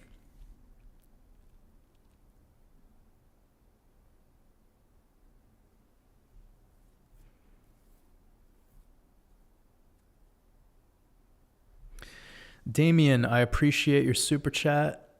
Sending you lots of love. You said, hey, Jordan, what's your thoughts on left and right-handedness? Do the left and right hand have different purposes? Well, the left and right hand are just part of the unity of those polarities. So the one side of your body and the other side of your body can almost be looked at as like an anode and a cathode of the overall battery. And yes, there is like the left and right brain. There is like, you could get super sciencey and technical if you'd like for anybody who's, you know, into that kind of shit. But ultimately all it's about is looking at it like a battery system. You have the anode, you have the cathode, and you have the electrolyte. And the electrolyte is your soul, your prana, your blood, your lymphatic fluid, all of your vital fluids and all of your essence. But the idea of left-handedness or right-handedness, it's just the hand like side that you prefer. You could teach yourself for sure, on the other hand, to be more equal in your writing capabilities, or if you're you know, in sports, you can train your other side to be better than it currently is. But if you're like, you know, 30 years into practicing a sport and you're right-handed, well, it's going to be pretty fucking hard for you to teach yourself on the other side. But if you were like a child, if you guys took a child and you taught them how to play both handed sides of guitar, for instance, if you taught them how to play a left handed guitar and a right-handed guitar, and you started teaching them from the beginning of their guitar playing experience, sure, they will prefer one side over the other, but in 1 year they would be more accomplished in the equality of the sides and their playing ability than somebody who's been playing for like 20 years on one side only and then having to completely learn from 20 years of experience on the other side. It would be very, very difficult. So the handedness preference, it's really interesting because it's not like a finite thing. I've even met people that are left-handed writers, but they're right-handed when they do sports or when they're chopping vegetables or when they're, whatever. Even their hand they prefer to open doors with, okay? So yeah, that's, I mean, it's a really great question, and it allows, the answer that I shared, which I believe was pretty multifaceted. But other than that, there's really nothing else going on that I would say. When we think about the things like the sides of, or the polarity thing, I think that's the most interesting, and that's the thing that I like to talk about and think about the most, like the feminine and the masculine, and how that plays a role into it all. But I'm not here to say that your left hand is feminine, your right hand is masculine. That's not it. I know people might want to like dial it down to being like that, but there's more. There's more going on. And we're in the matrix, so we're talking about the body here, which is just the expressiveness of what the mind is creating. Ramon, I appreciate your super chat, brother. You said you may have already answered, sorry, had to step away, but you said, what do you know about raising the Chrisman? Huh. Chrisman? I don't know if I'm reading this correctly. Maybe, what did you mean? Like, what do you know about raising kids to practice Christmas? I really don't know. I'm really sorry, Ramon. Your question's a little vague, and perhaps there's a typo, and because of the way you wrote it out, like grammatically, I'm just not sure how to answer. I really apologize. But if you'd like to resubmit the question and just highlight my name by pressing @WatersAbove, I will remember that this was you, and then I'll answer that question later. Appreciate you, brother. Appreciate you sending the live stream, and anyone else. It's all love.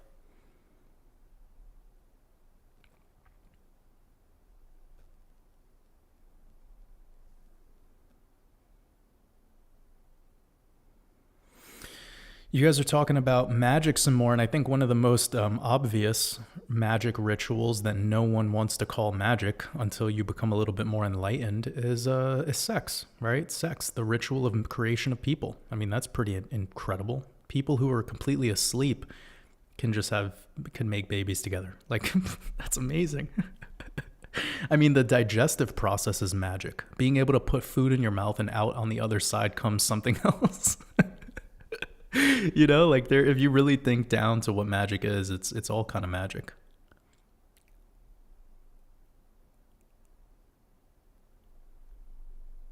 Awakened Soul Crypto. You're funny. I appreciate you. Mr. Jansen, hope you have a beautiful rest of your day, brother. I know it's pretty late where you are, I'd imagine.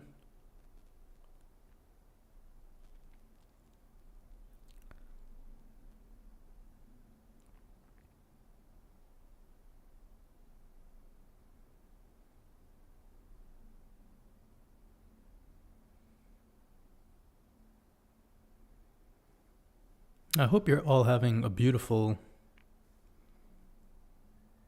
beautiful, beautiful weekend so far. Appreciate you all hanging out with me. We got about 360 people. It's not a lot. We usually get about almost 600, but, it's all happening for a reason. Lots of spiciness being shared today.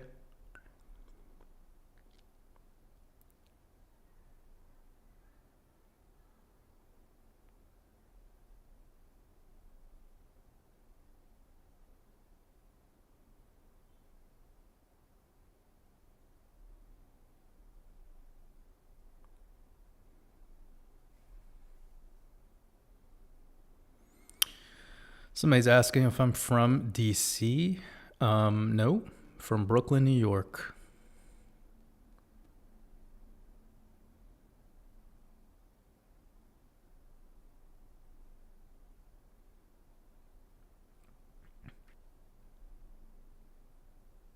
A lot of people are bringing up the concept of addiction, and I think it's important that we all kind of talk about that and we discuss what it is, because it's ultimately many things.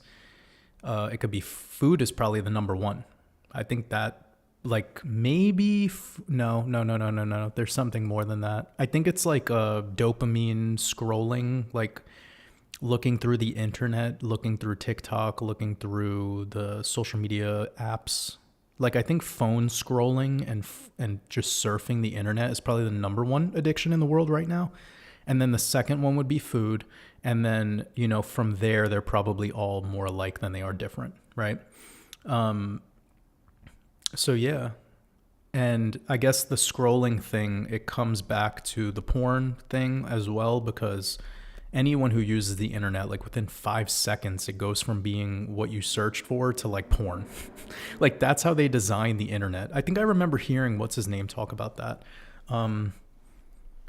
Jay Electronica was talking about that in one of his songs. Damn, what is it called? Because it's so good. It's another one of those tracks that the lyrics of are just incredible. But anyways, yeah, he's like talking about how on the billboards he passes by, like there's just like asses and, you know, just like porn. It's like billboards. That's all it is. Just eat food, consume, and look at partially naked people. And that starts to like, you know, these addictions develop through that connection, through that dopamine. So anyways, I think creating an environment where you feel comfortable to admit addiction is very important. Probably something that I would recommend people learn how to do on their own though, without actually needing to rely on some therapist or group or, you know, like I get it that you want to go out and you want to be protected. The ego wants to protect your identity. It wants you to be this clean cut, you know, idealistic version of self. But in actuality, there's a shadow self, there's a darkness. And, you know, you could tell your family and your friends and all that shit all you want, but, you know, those people already know you. They already know you. Like they're gonna, most of the time, create an ultra comfortable environment for you that's not gonna actually help you. Like, so there's this like weirdness, and I don't want to sound like a contradiction here, but like when it comes to talking with regular people, like then you get to have, they don't have this history of you in their life and they don't really know who the hell you are. We talked about this one time on a live stream about how when some shitty thing happens in your life, don't go to your best friend first, because your best friend will typically initiate this like shoulder to cry on. They'll agree. They'll be very agreeable. They'll usually want to comfort you. And there's no change in that. There's no clear pill. Like the truth sucks, but the truth sets you free. And like randoms actually have more truth to share than the ones who know your history. So sometimes, of course, now what I'm saying is not across the board. I'm very lucky that my mom, for instance, will just straight up tell me the advice. She'll just be straight up with me, even if she knows it's gonna create the temperature in the room's gonna get hotter. You know, I'm lucky. But also with the way that I carry myself and the way that I have my sense of being, I push that out of people too. Like I'm not gonna communicate with people for no reason. I don't waste my time just shooting the shit. Like it has an impact. I want to make my connections have impact. So it's up to you to want to like give. That's a give and take, right? But it can't be a tug of war. But what I mean by that comfortability thing is coming back to like strangers, coming back to people like in this situation. Like I don't know any of you intimately, okay? So like there's a desire here for me to create the comfortability by me exposing things, by me letting it all out and talking about some of these, you know, if it's about addiction, it goes back to my father and my upbringing. So if I lay all that out and I talk about it and I like examine it in the ways that I do, it allows us to like, you know, it allows hopefully the temperature in the room to be closer to like room temp, you know, and that's where you feel the most comfortable to lay it all out there with strangers. Now, when it comes to people, you know, you need to create discomfort. Like you really do. You really do. Because of the history thing. And it's weird how it works that way, isn't it? Like, and I know this is on an individual basis. Some of you have people in your life that you can go there with. But as me being a leader who speaks the way that I do, I know I bring in more conscious individuals, and more conscious individuals are like lone wolves. That's why the wolf concept is there. We're like a bunch of lone wolves that just came to this place and now we're here, like unlocking our own truths from within. And there's a sense of community as we do it. But there's no terms and conditions and contract for anyone to have to like settle into. Like, this is about your expansion, not your contraction. And things that make you feel a sense of contraction are when you're with your friends and family, your old friends, and you know what I mean? The people that have all these terms and conditions, and it's because they're softer, they're not able to expand their consciousness, they're very matrix oriented, slave minds. And sometimes you have to be able to communicate with them. You have to be able to work with them. You have to sometimes deal with it, right? So it's a very multifaceted idea that we just explored when we were talking about addiction a moment ago. You're going to need to know who you're working with, because if you really want to solve your problem, if you really want to cure it, you're going to know like, oh, this person is just a shoulder to cry on. I need to stop going to them when I feel this sensation, because all they're going to do is validate my lack. I should really be going to somebody who's stronger or more experienced or has been through this thing, and they have words of wisdom to share on it. And then I have to be completely like transparent and let them know 100% what they're working with, so that that individual can actually work with you and build together, rebuild. The thing is, sometimes people are too shy, and the ego protects them from being raw about what they're going through. And they'll hide their addiction to weed or their addiction to video games or addiction to whatever. And that will start to slowly like pour out of you, because what did I say earlier? Like, the ego is like a gas tank. And when that gas tank has a bunch of holes poked in it, and then you try to pour gasoline in it, that gas is going to fall all over the ground. And this is what makes people the way they are. This is your actual sense of being when you leave your house and you're not alone. This is what you are. You're either somebody with an extremely damaged ego on one far side, or you're somebody all the way on the right side where it's just like, this is really like escape from reality. What I would consider this individual is somebody who's like perhaps, and again, this is no judgment, family, just hear where I'm going with this, but an individual who's like developed schizophrenia because they've been homeless and living in that reality for too long. That's the spectrum, okay? You have has completely escaped the matrix, but in a way that like you would probably not want to be experiencing. And on the other side, you have the people who live in the world, who have these technologies, have all this comfort, have everything, like literally everything. People are calling themselves depressed, but they could walk over to their toilet, flush their toilet, and there's cleaner fucking water coming out of their toilet bowl than what some people who are not depressed drink. Because their water is dirty and muddy, but they don't have that TikTok to look at and compare to all day, every day. They don't just see all of this stimuli coming in because they're living a real life, So that's the same thing when you have like this homeless person that's developed schizophrenia. They've like exited the matrix, man, but their body is still here. Their soul is still here. And they're just like, it's like this limbo, it's probably the definition of like what you'd imagine purgatory is. Again, this is no judgment. This is just pointing out a concept and conceptualizing. And, I'm painting the picture for everyone with the words. So these both sides, they're going to want balance because they're going to kill each other, right? They're eventually going to self-destruct on both ends of that spectrum. Completely damaged ego, and then just like exited the matrix, but still is here, has no sense of reality. Stimuli is like not even a thing anymore. It's just like, this is a fascinating concept to talk about, because being in that middle zone, which most of you are, like 90% of humans are actually here. They just do not realize that they're there. Okay? This is why it all comes back to that like cosmic amnesia. It's not really that they're asleep, it's that they have amnesia. And it's not really that you're this awakened, enlightened soul. It's that you're a god who has amnesia. Like, you've always been this way. You didn't gain anything. You didn't gain enlightenment. You didn't become a brighter light.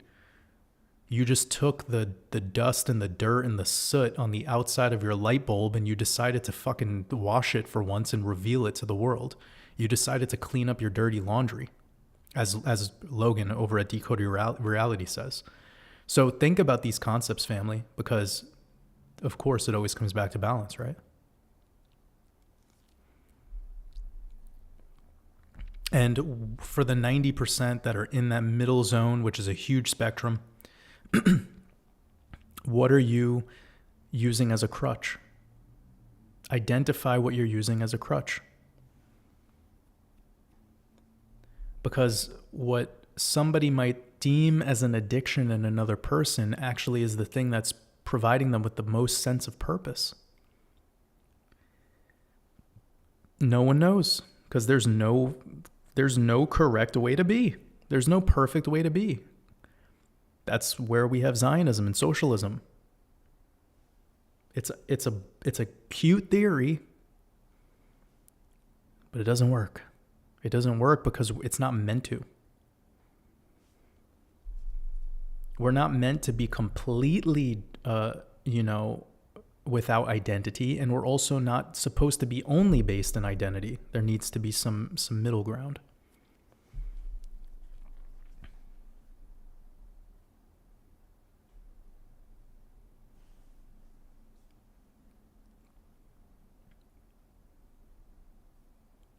Yeah, and another thing is, like, for those that are in their process of moving on from addiction or have already overcome it, I think one of the most beautiful things that we could all reflect on is this idea that it made you who you are. Like, the things that might seem negative, the things that might seem like it was destructive in your past, but here you are, and it made you who you are, like it changed you. And I think that's a beautiful thing.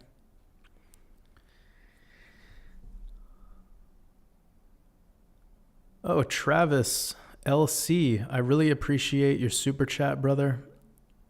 You said, sorry, this is crypto related. Yeah, let's try to stay away from the crypto related super chats especially, but I really appreciate your support, Travis. I'll definitely answer your question, but for any future super chats from anyone, let's try to keep it more in this consciousness conversation. You said, what would you do if you had absolutely no Bitcoin right now and had over 6 figures to deploy?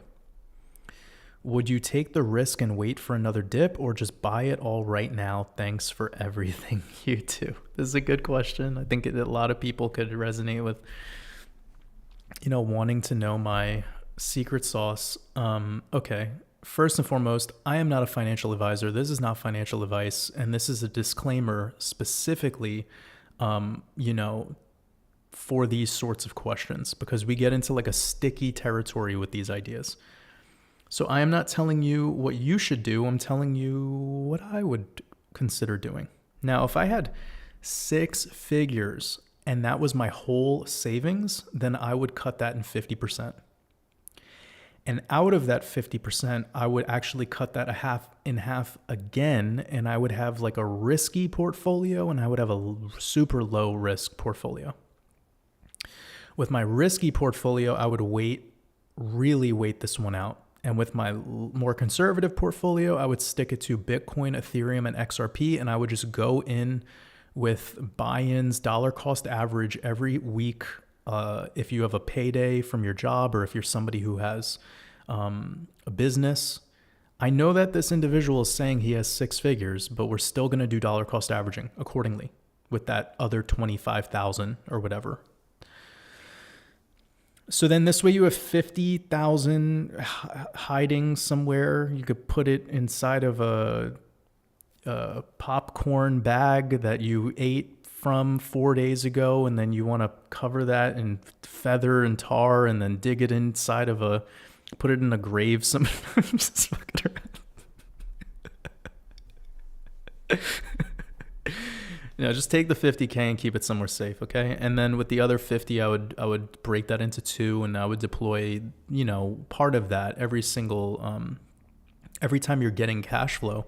And it's almost like you're coming up with a protocol that's based on between now and whatever your desired target is. You could divide that by weeks, you could divide that by months, you could divide that by days, however you want to do it. This is really up to you. But I would aim to have about that 25%, I would aim to have that in the market by probably February full moon. That would be like what I would do. And then with that other 25%, I would reassess, because we don't know where no one knows with 100% certainty where things will be when that time comes. So this gives you between, pretty much next week all the way till February to have fun. Now, if you're somebody who has $100,000 and that's just play money, meaning that's not all of your savings, then you could clearly be more aggressive with this protocol and do what is best for you, but consider risk management. And now all the other cryptocurrencies, I would be very, very, cautious on what percentages of those I created for my portfolio. So I'm going to leave it at that because that's already like kind of a in-depth answer. And it's my way of saying to you, if you have 6 figures, 100% ready to deploy now, and that's play money, then you could just be more aggressive with the same protocol that I just shared. And then if you're somebody who only has 6 figures, you only have 100,000, why the fuck would you risk it all? That's silly.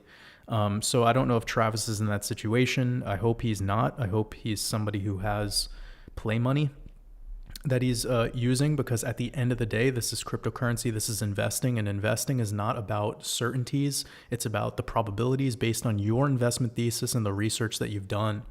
So you need to know the projects you're getting. And this happens to me all the time. I do my Red Pill podcast on the weekends. I'm going to be releasing my Red Pill podcast tomorrow.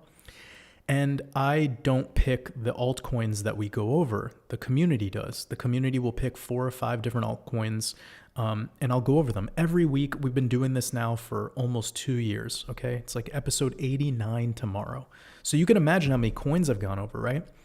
And sometimes when I share my TA on the project, some people get really offended, or they take it personally, or they think that because I said I only would want to put 2% in that project that it's like, no, family, I have been around doing my own thing in this market for some time before I even made a YouTube channel, okay? So we're all at different places in our own investment thesis. We all have different businesses, jobs, cash flow, and responsibilities. So if I say that I don't want to have a particular token in my portfolio, that's not me shitting on your investment thesis. That's just me saying that I don't want to get lost in the sauce here.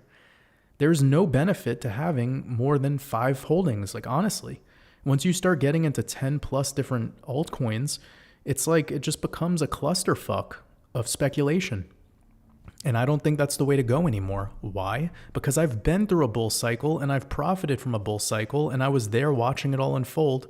And now we're here on the other side where 95, percent of most projects has been taken away regarding their price from prior all-time high. And this is something I warned about a long time ago, telling people to expect after the end of the Shemitah for us to see 95% to even 99% of the value leaving most of these projects. I was very candid about that every week for freaking months, for half a year. And here we are. We watched it all happen. And it's happened in projects that are also considered to be really good, right? So I wasn't trying to share an opinion. I was trying to share the analysis of what happened in prior cycles. And this isn't just isolated to crypto. This happened with the .com bubble before. It's just speculation, family. And I could smell speculation like it's cooking right next to me. And I have the scar tissue and the calluses to prove it. So what I'm saying is not to hurt anyone's opinion about a fucking random altcoin project that's about to just share the truth, that I rather not get involved in a bunch of speculative stuff, and I rather just focus my energy and my prana onto projects that I actually believe in based off of my investment thesis, which I did. I didn't rely on anyone else for. And everything I just said was not financial advice. I am not a financial advisor. Don't do what I just said. I will be doing what I just said. And hopefully that helps, Travis. And I'm sending you a lot of love, and I hope you're having a beautiful weekend. And maybe if you're in our mastermind community, you'll be watching tomorrow's Red Pill podcast. I really appreciate you, brother.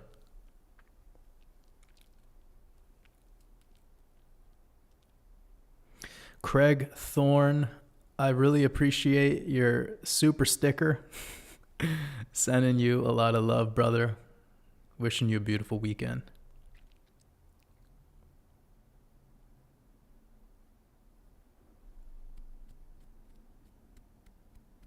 Yeah, maybe next week we'll do a Friday live stream again. We'll do Friday at 5 p.m. Eastern time.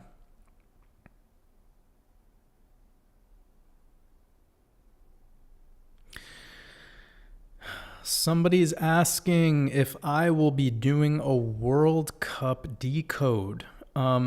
I don't even know what's going on in it. You know, like with the Super Bowl, it was easy for me because it was just two teams and I already knew all the symbology behind why the Rams were involved and why the Tigers or why the Bengals were involved.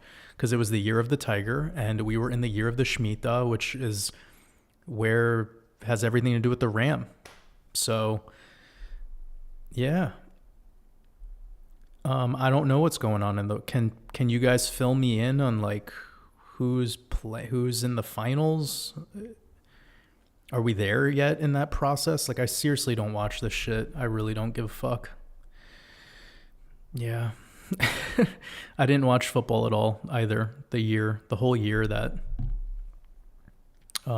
led to that Super Bowl. I just don't watch it. I like to play sports though. I love playing basketball. I love sport. I love playing them. I think it's awesome to do physical activity. I always thought it would be fun to get good at dribbling a football, like get good at dribbling in soccer.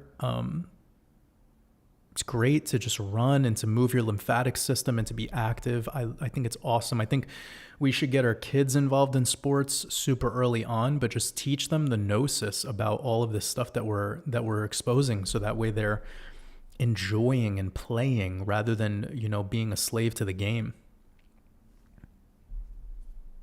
It's all about play, not about games.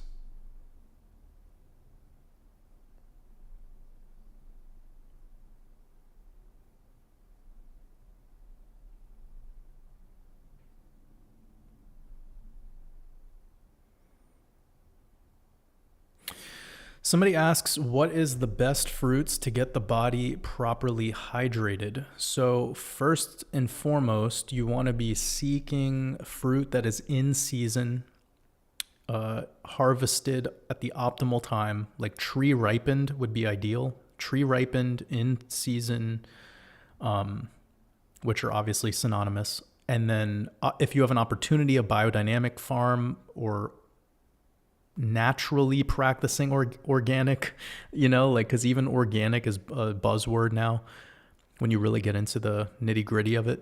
And then I would go for things with the highest water count or the highest water percentage. So like you got watermelon, most melons, but specifically watermelon is amazing. Grapes, citrus fruit. So you got oranges, grapefruits, fantastic. I really love lemons, but you need to watch out with lemons. They're highly acidic. I would rather do like lemon water. And if you're going to eat lemons, which there's nothing wrong with eating them, just swish your mouth out with some clean water when you're done. I know that sounds crazy. Some people will be like, eating lemon, but like it's a thing. You know, I used to actually, when I was really, really, really into detox and really into fasting and going a little bit more hardcore with it, I would do like for every 4 oranges, I would eat 1 lemon. And of course, these were real, like high quality local fruits. So they were much sweeter lemons. They were in season, you know, they were really high quality. But yeah, so I would eat like meals of 2 lemons all the time, like a fruit meal with those 2 lemons included. And then I would also be having lemon water throughout the day. I also think coconut water is really great, but it just depends on your source. Coconut water with lemon juice added to it is also amazing. Coconuts are extremely hydrating. Watermelons, grapes, those are probably my go-tos though. Just easy to get. Yeah.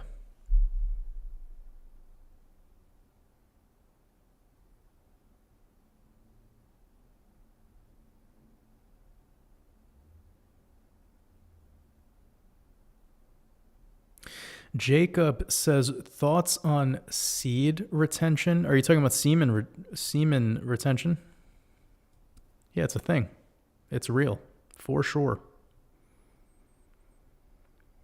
Yeah, I mean, that's a lot of life force energy, right? Like, it's the energy that makes people. So a man drains that quite often, and because of the world we have now, but also this is like a sacred practice that we're just coming around to recently.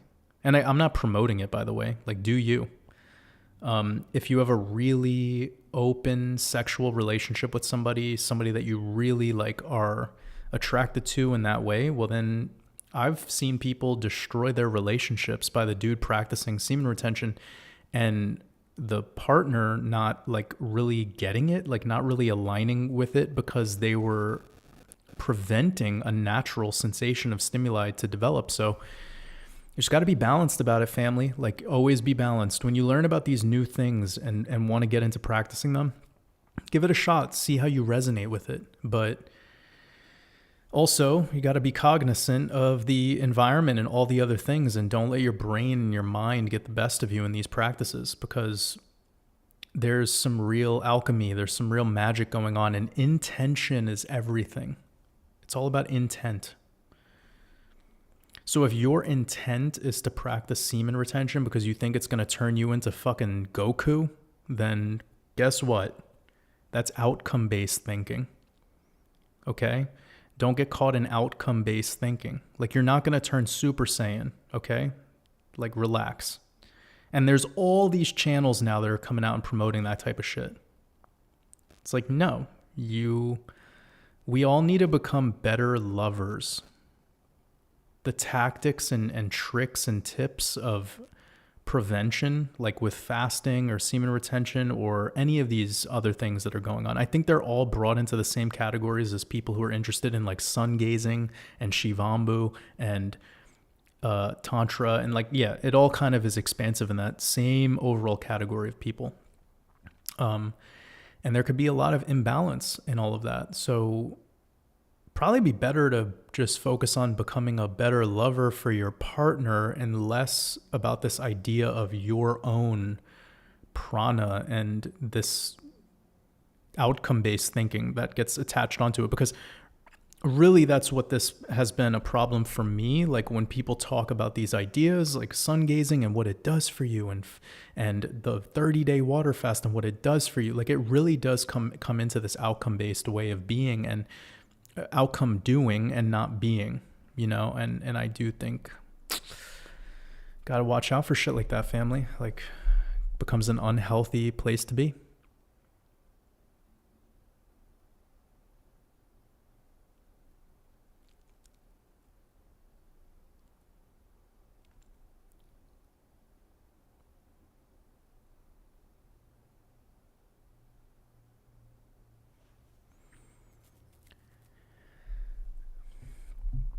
Oh, Ramon. Ramon, I appreciate your secondary super chat. You said chrism, Christ oil. You're talking about like the oil that secretes at death. It's like a black goo. I've heard of this. It comes back to that Bible verse having to do with like being anointed with the oil. I forgot that, but it's a super popular. And it's talking about like the Kundalini. It's talking about energy transfer and pretty deep shit. I gotta say. But I do not know much about the. If you're asking in a practical sense, if you're asking about the. Like, what I think about what you're asking, and when I think about what I've consumed that talks about this Christ oil, this chrism, it's actually not about the physical. It should be more of a conversation about like the etheric, and I know that kind of gets difficult sometimes. It gets all mishmashed, and there's a lot of metaphor and a lot of allegory, and everyone creates arguments on proving the point of which one is the truth. So I am quite aware that there's some magic rituals going on at the death. The elites practice it, trying to extract this particular thing that you're talking about. And it also has something to, and this is really fucked up. So like I'm going to transfer off of this soon. But this is to throw this back at Ramon, could be an interesting thing. But there was this one channel that was sent to me a long time ago. And they were talking about why they do, like why the ultra elite, like fucking the serious apex predators, like why they're so into children. And it has something to do with like this ritual they do, and it talks about this oil, Christ oil, something with the pineal gland. It is horrendous to learn about. Like one of those things that when you learn about it, you can't not react. You know, like it just really, it's hard. It's a hard pill to swallow. But like between the ages of 3 and 5, there's something going on physiologically in the child, and you cannot become a celebrity or somebody famous or somebody who is in politics or a president or a pope or anyone of power on the world stage unless you have gone through this ritual between the age of 3 and 5. And it does involve sex. It's a ritual sex magic, but it has something to do with like the spine, the kundalini, and the secretion of liquid of this particular oil. And damn, if I could find the video. If I could find it, I would, if I could think about it in my head. I don't even remember the channel it came from. But I think it has a connection to all of this because they were talking about that being tied into the death and how they're at death, this oil secretes. And they can almost use this ritual sex magic between the ages of 3 and 5 to create it in a living body. Like, this is fucking deep, dude. This is the craziest, like, yeah, fuck. I don't even want to think about this shit anymore, so I'm moving on. But I appreciate you, Ramon. Probably took a dark turn from what people wanted to hear. This is, I guess, the Truth Pill podcast today.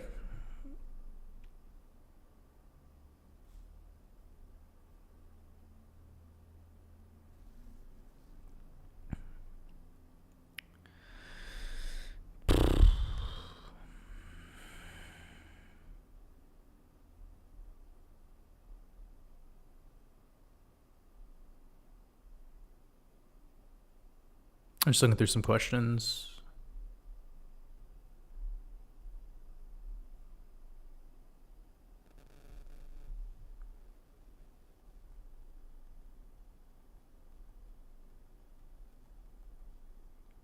How's everyone doing?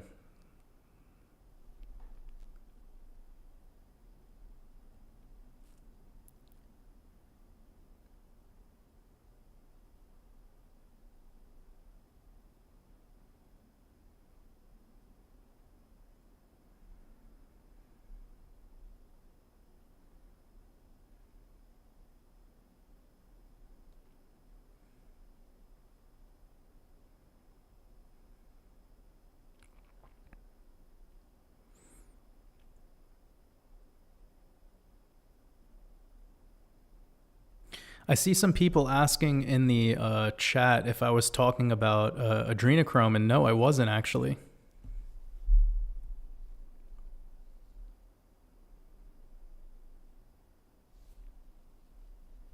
Because the elites know how to extract while you're still alive. Like, they know how to, that's a process that... I'm talking about something that could only happen on the moment of death, or something that could physiologically happen in children between 3 and 5. But yeah, we're going to move on from that. We're going to move on from that because that's something now I planted that seed and you guys could go research on your own. Like, I really just like, it's not that I'm trying to avoid spreading truth. It's that it's difficult to use these terms and these words. You feel me? Like it's like for me to even fucking talk about it's hard. Okay? Because it's like spine chilling shit. Like nobody wants to think about that stuff, man. Okay. Got about 350 people hanging out with us.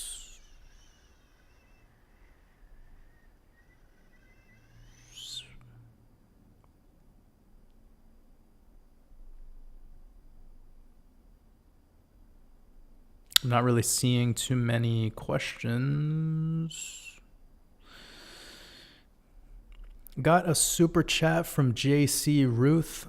I appreciate you, sending you lots of love. It's a really generous super chat. You said, thanks for all you do. I look forward to all content and live streams. Truly appreciate you, bro. I appreciate you, brother. It's all love. I'm so glad to have you hanging out with us. It's so great.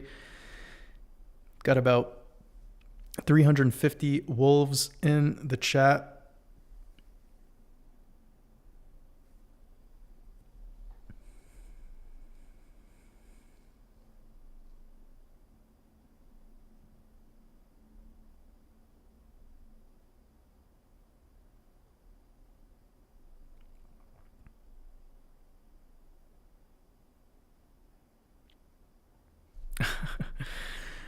Somebody asked me how long have I been growing. Daniel asking about how long have I grown my hair. 9 years now. So yep, super fucking long. It's pretty wild. I enjoy having long hair though. It's changed the way that people perceive me, for sure, which I've gotten used to. It creates a different effect on women, that's for sure. And yeah, as for the other more interesting things like consciousness, it's absolutely a thing. So once you try it, you can't go back. One second, I'm gonna take a sip of some water.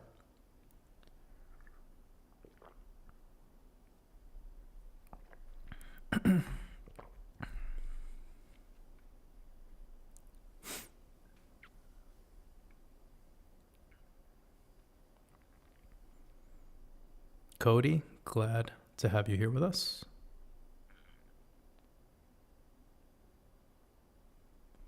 Paula, thank you so much for sharing your gnosis on the difference between hypnosis and hypnotherapy in the chat. I'm sure that was very useful for a lot of people who are unaware or perhaps listened to my stream of consciousness where I kind of transitioned from the question about quantum hypnosis into the overarching topic of magic and ceremonial magic and influence of people in that regard.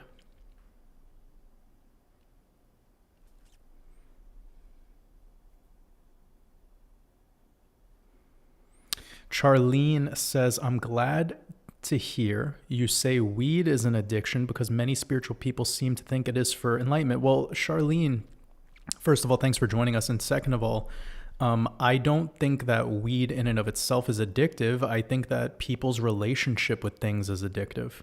So it's not that the weed is the problem, it's the way people are utilizing it. Now, my truth about weed is you shouldn't be smoking it, first and foremost, because your lungs are your trees, and that's fucking you up internally.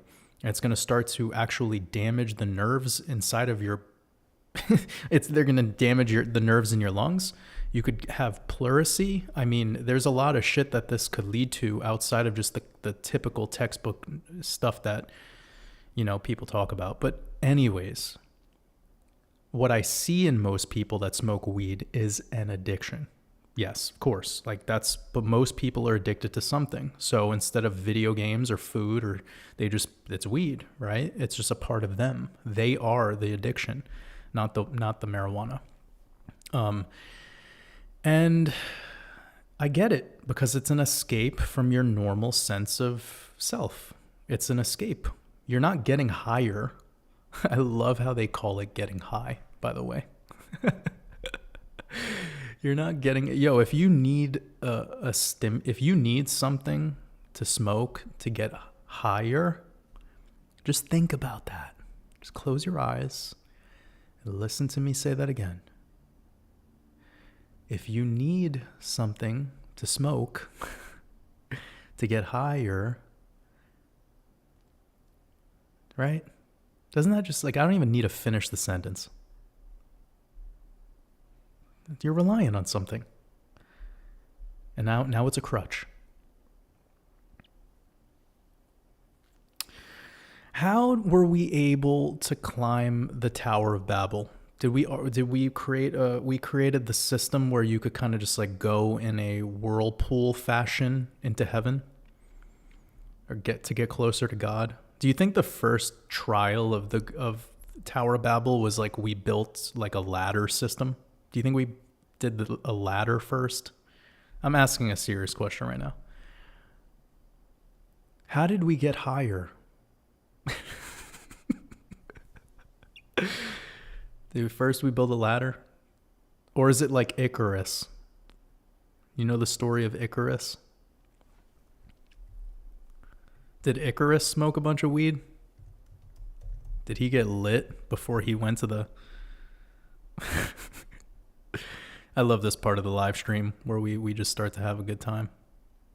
Oh, we've been having a good time, but you know what I'm saying. Here's the thing, family. Of course they want you smoking weed. Of course they do. Of course they do. Because anything to prevent you from feeling things is a great solution. So we tell people that it comes from Mother Earth. Bro, everything comes from Earth. Even plastic comes from Earth. This is the matrix. This is the physical realm. There's no such thing as Mars, planet Mars.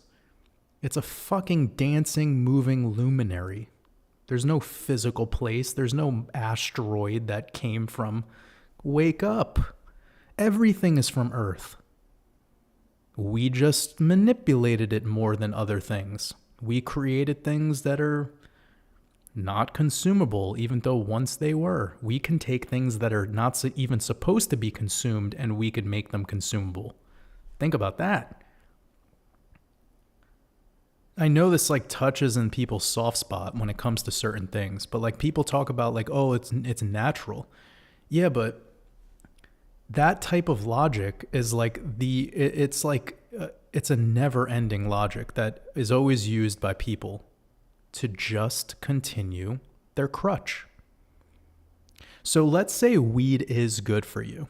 Let's just imagine it has some magical property that brings you to a whatever the fuck. Okay? The weed smokers are probably leaving the live stream right now, and they're probably going to go light up a blunt. So is it that it's good? So, okay, I'll take this one step at a time. It's good for you, right? We're playing that game. The game of it's good for you. But then you start to notice that, oh, on my break at work, or if I get into an argument with my wife, or if my kids are too loud and bitching, and my neighbors are throwing a party, and it's Friday night, I just have this thing where I get high on Fridays, or before I go out with my friends, I just like to take a couple. You see what you're doing? You just can't see it, but now hopefully you can see it, right? It's just a crutch. Okay? Whether you smoke it or eat it or fucking turn it into powder and sprinkle it as a garnish on your tacos, I don't give a single fuck. It's your relationship with the thing. You need to become fully aware of your relationship with all the things. Because that thing is either the thing that's enslaving you or the thing that's freeing you. And a lot of the time, there's this false sense of freedom and a false sense of security and a false sense of reality even because of the damaged ego getting in the way. And the inability to realize that self-reliance is actually what creates freedom. Not having to rely on other things. If your happiness, if your bliss, if your enlightenment, if your connection to spirituality or your connection to God or whatever the fuck, if it's only capable through you taking mushrooms, then we have an issue here.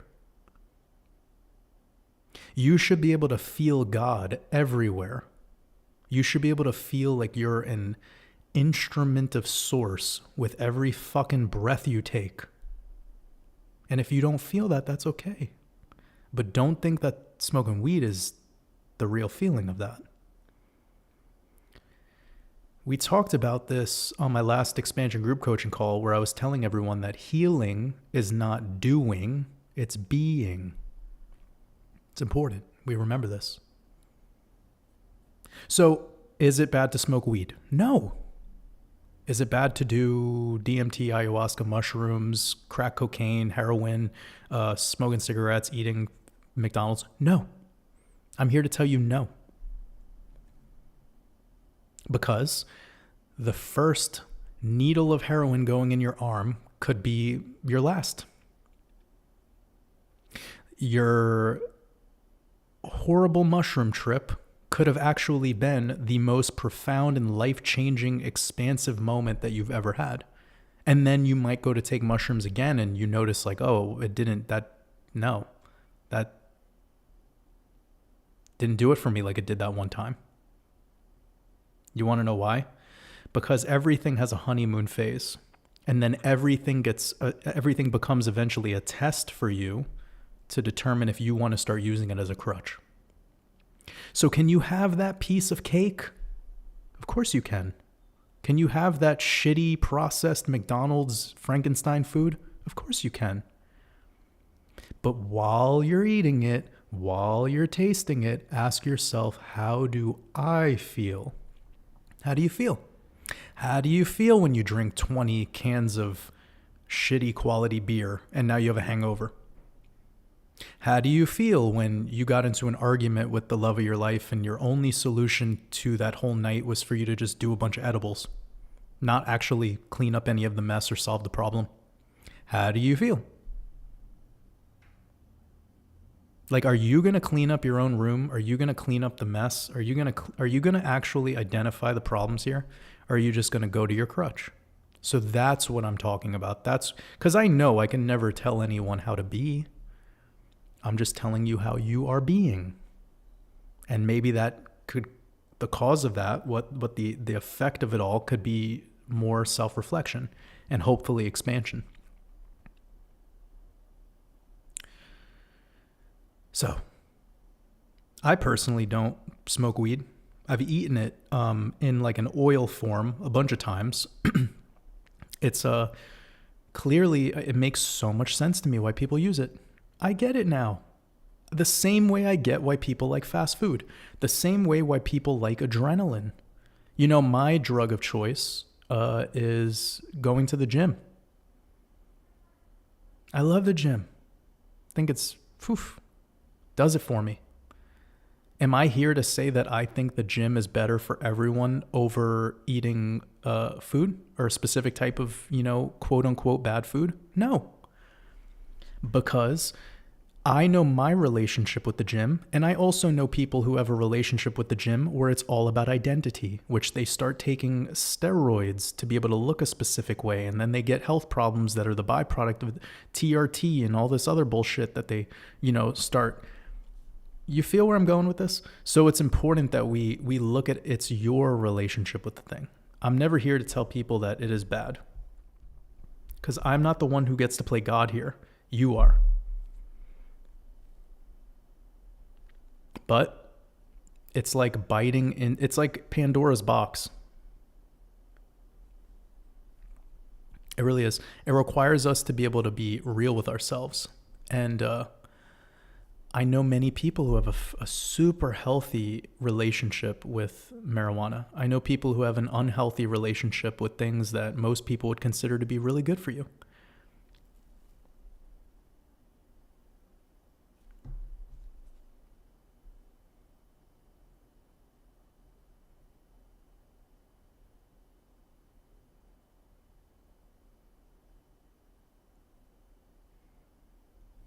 Just going to look up some questions, see where everyone's at in this chat.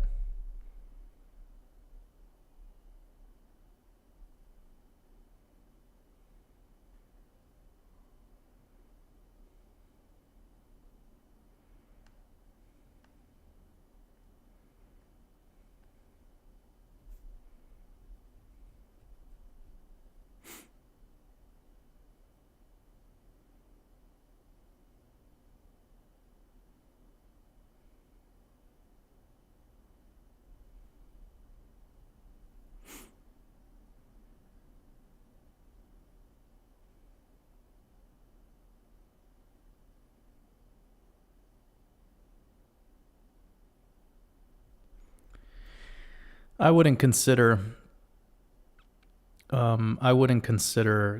psilocybin a drug. It's a mushroom. It's just mycelium. Okay,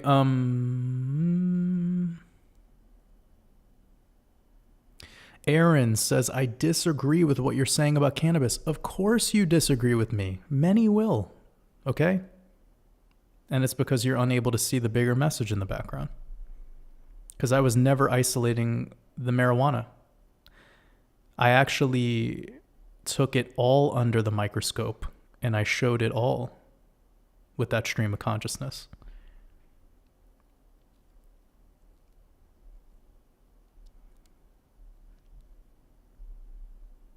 But you wanting to disagree shows something about you, right? It triggered something in you. And that means you wanted to defend it. And when you want to defend something that's like a medicine, a plant, a football team, whatever, God, the Bible, Jesus Christ, when you go to defense mode on that kind of stuff, it shows that like you have that's the type of relationship you have with that thing. When you no longer need to defend things, then you start to notice like, oh shit, it just is.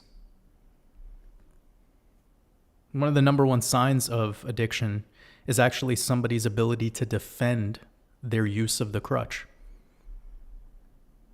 It's one of the number one things. People start to want to defend their addiction through searching on the internet and trying to find what's good about it. This happens all the time. Like, look, it's healthy. The Mayo Clinic paper said. It's like, oh, yeah. We're not talking about the individual item. We're talking about you.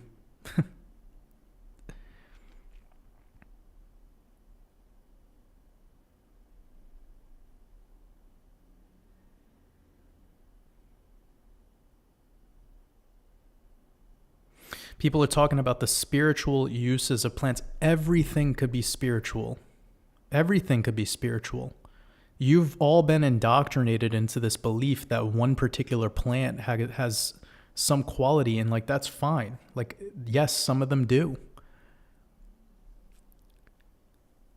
But it's this way of separating from things that creates this type of, perspective and this type of way of looking at life. And it's when we reconnect and we start to see the unity amongst all things that it all starts to become a lot clearer. And you notice that it's always coming back to you. Water, you can drink it. It satiates your thirst. If you drink too much of it, you can drown yourself. So is the water evil, or is the way you use the water just at detriment to your body?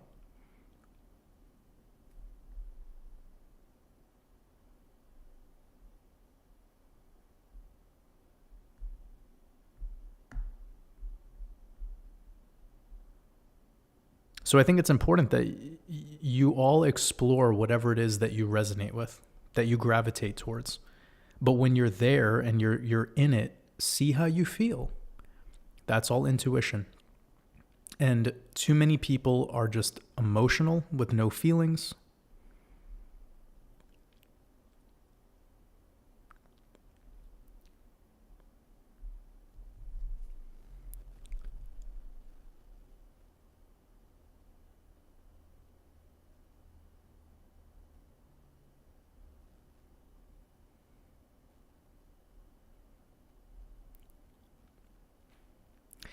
Edie says, you defend your beliefs too, Jordan. Well, I could own that. Tell me what I've been defending.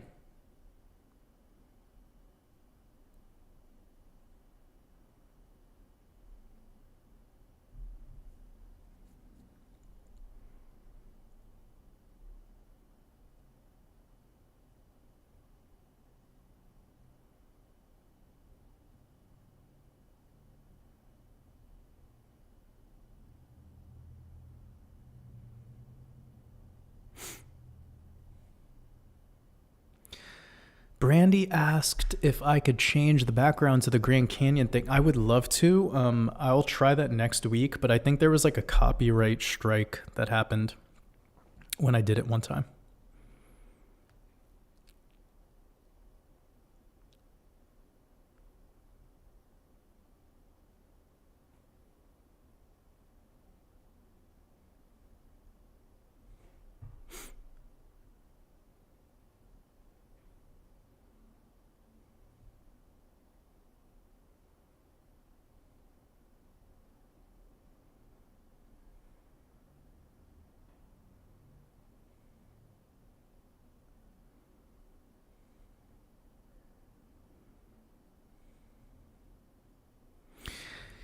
Yeah, AR mentioned an important thing, like a corrective spell cast.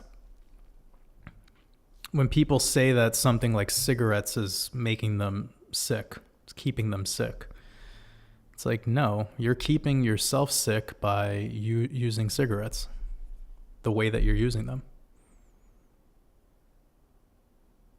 And think about all the social pressure and the things that come along with all of it. Right? You know, like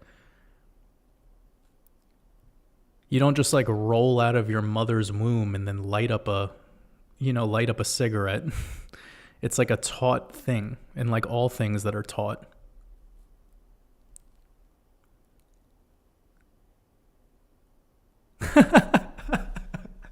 Nick said that I defend the flat earth. You must be new here, boy. Who's defending the shape of Earth? Get out of here. Get out of here, kiddo. I love that shit. All right, family. It's like, I don't know how many hours we've been going on now, but I'm seeing the questions are drying up.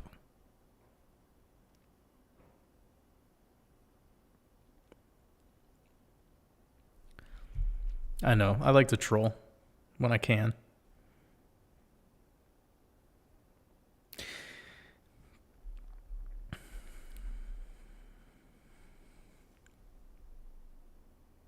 The earth is shaped like an angel. As above, so below. A demon and an angel hugging each other with their wings spread. That's the shape of Earth. Woo, look at this. What a picture. Whew. This is amazing. Cretan labyrinth. Homie is flying through the sky. This is a giant person. This is a titan. Look at the size of this woman. Is it a woman? I don't know. It's wearing a skirt. You never know back then. Could be a kilt. A little man purse. A little Louis Vuitton man purse.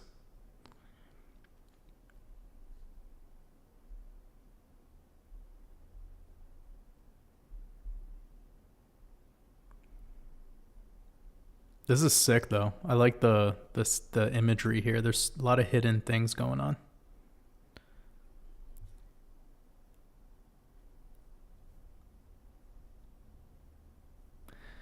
I guess back in the day we didn't have the greatest hairlines either. Those bad hair genetics. I'm just fucking around. But really though, homie's like, what's going on there? He's clearly not hydrated enough. Got to get your hydration figured out first before you try flying with the wings to heaven.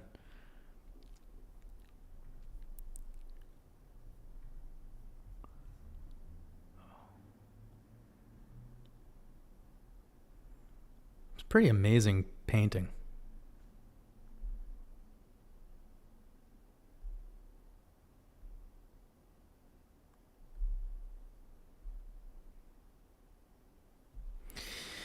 I don't know what I'm going to be eating tonight for dinner. I did eat like a half a kilo of watermelon earlier. I don't know. I'm kind of just going with the flow. It's a Saturday. I try to lay low on Saturdays.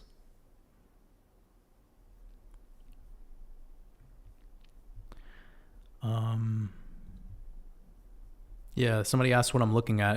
You just type in Icarus into good old Wikipedia. Nick O, I love you, fam. It's all love. Like, we're all just having fun. We're all just building together. We're having a good time. It's all love. I appreciate you.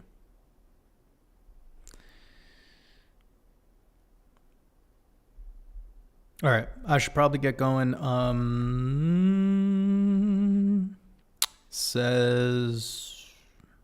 Okay, Daniel, I know you asked this question a couple times, so we'll finish it off with this one, all right? One last question: how to find balance in relationship with a partner?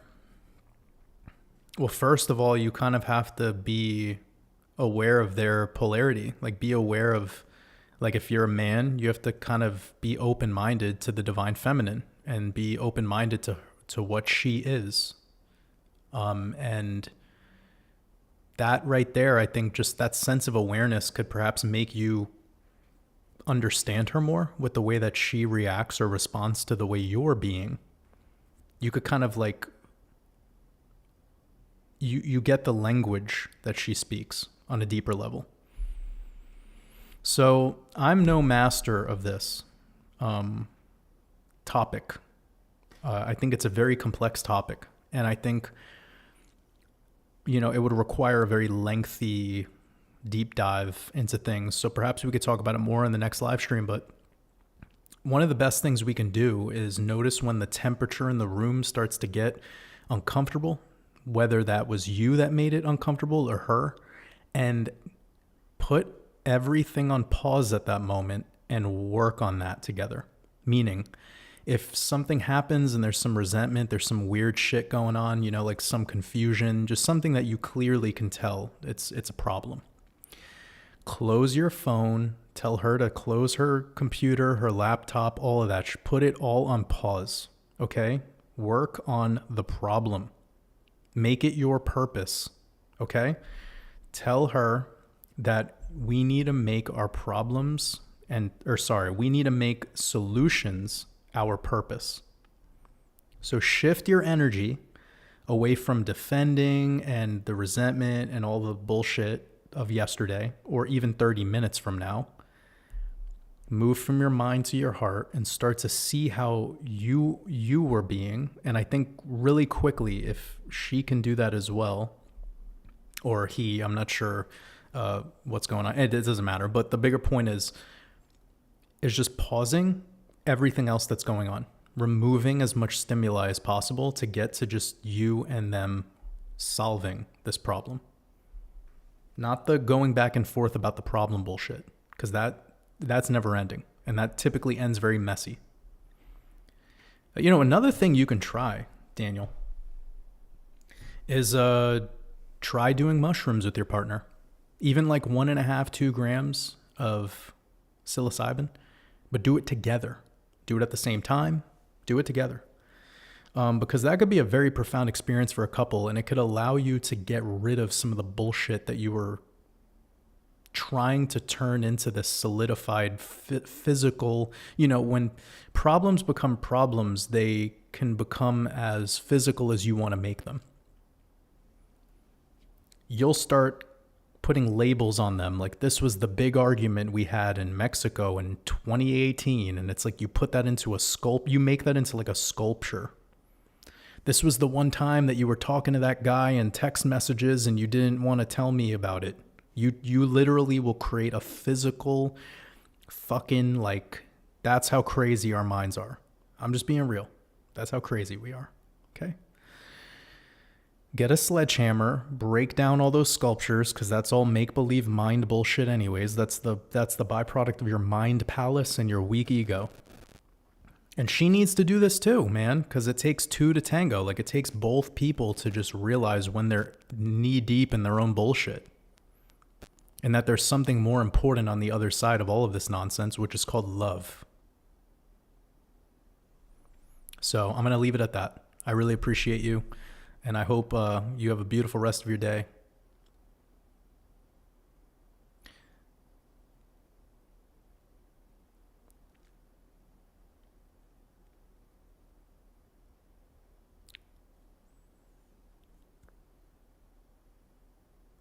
Just looking at some final.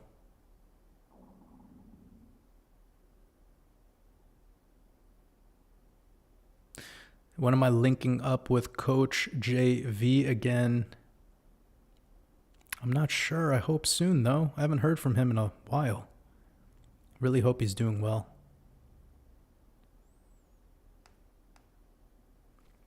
All right, family. It's been a beautiful day, really. I appreciate every single one of you. Wishing you all an amazing rest of your day in the Matrix. Go be great.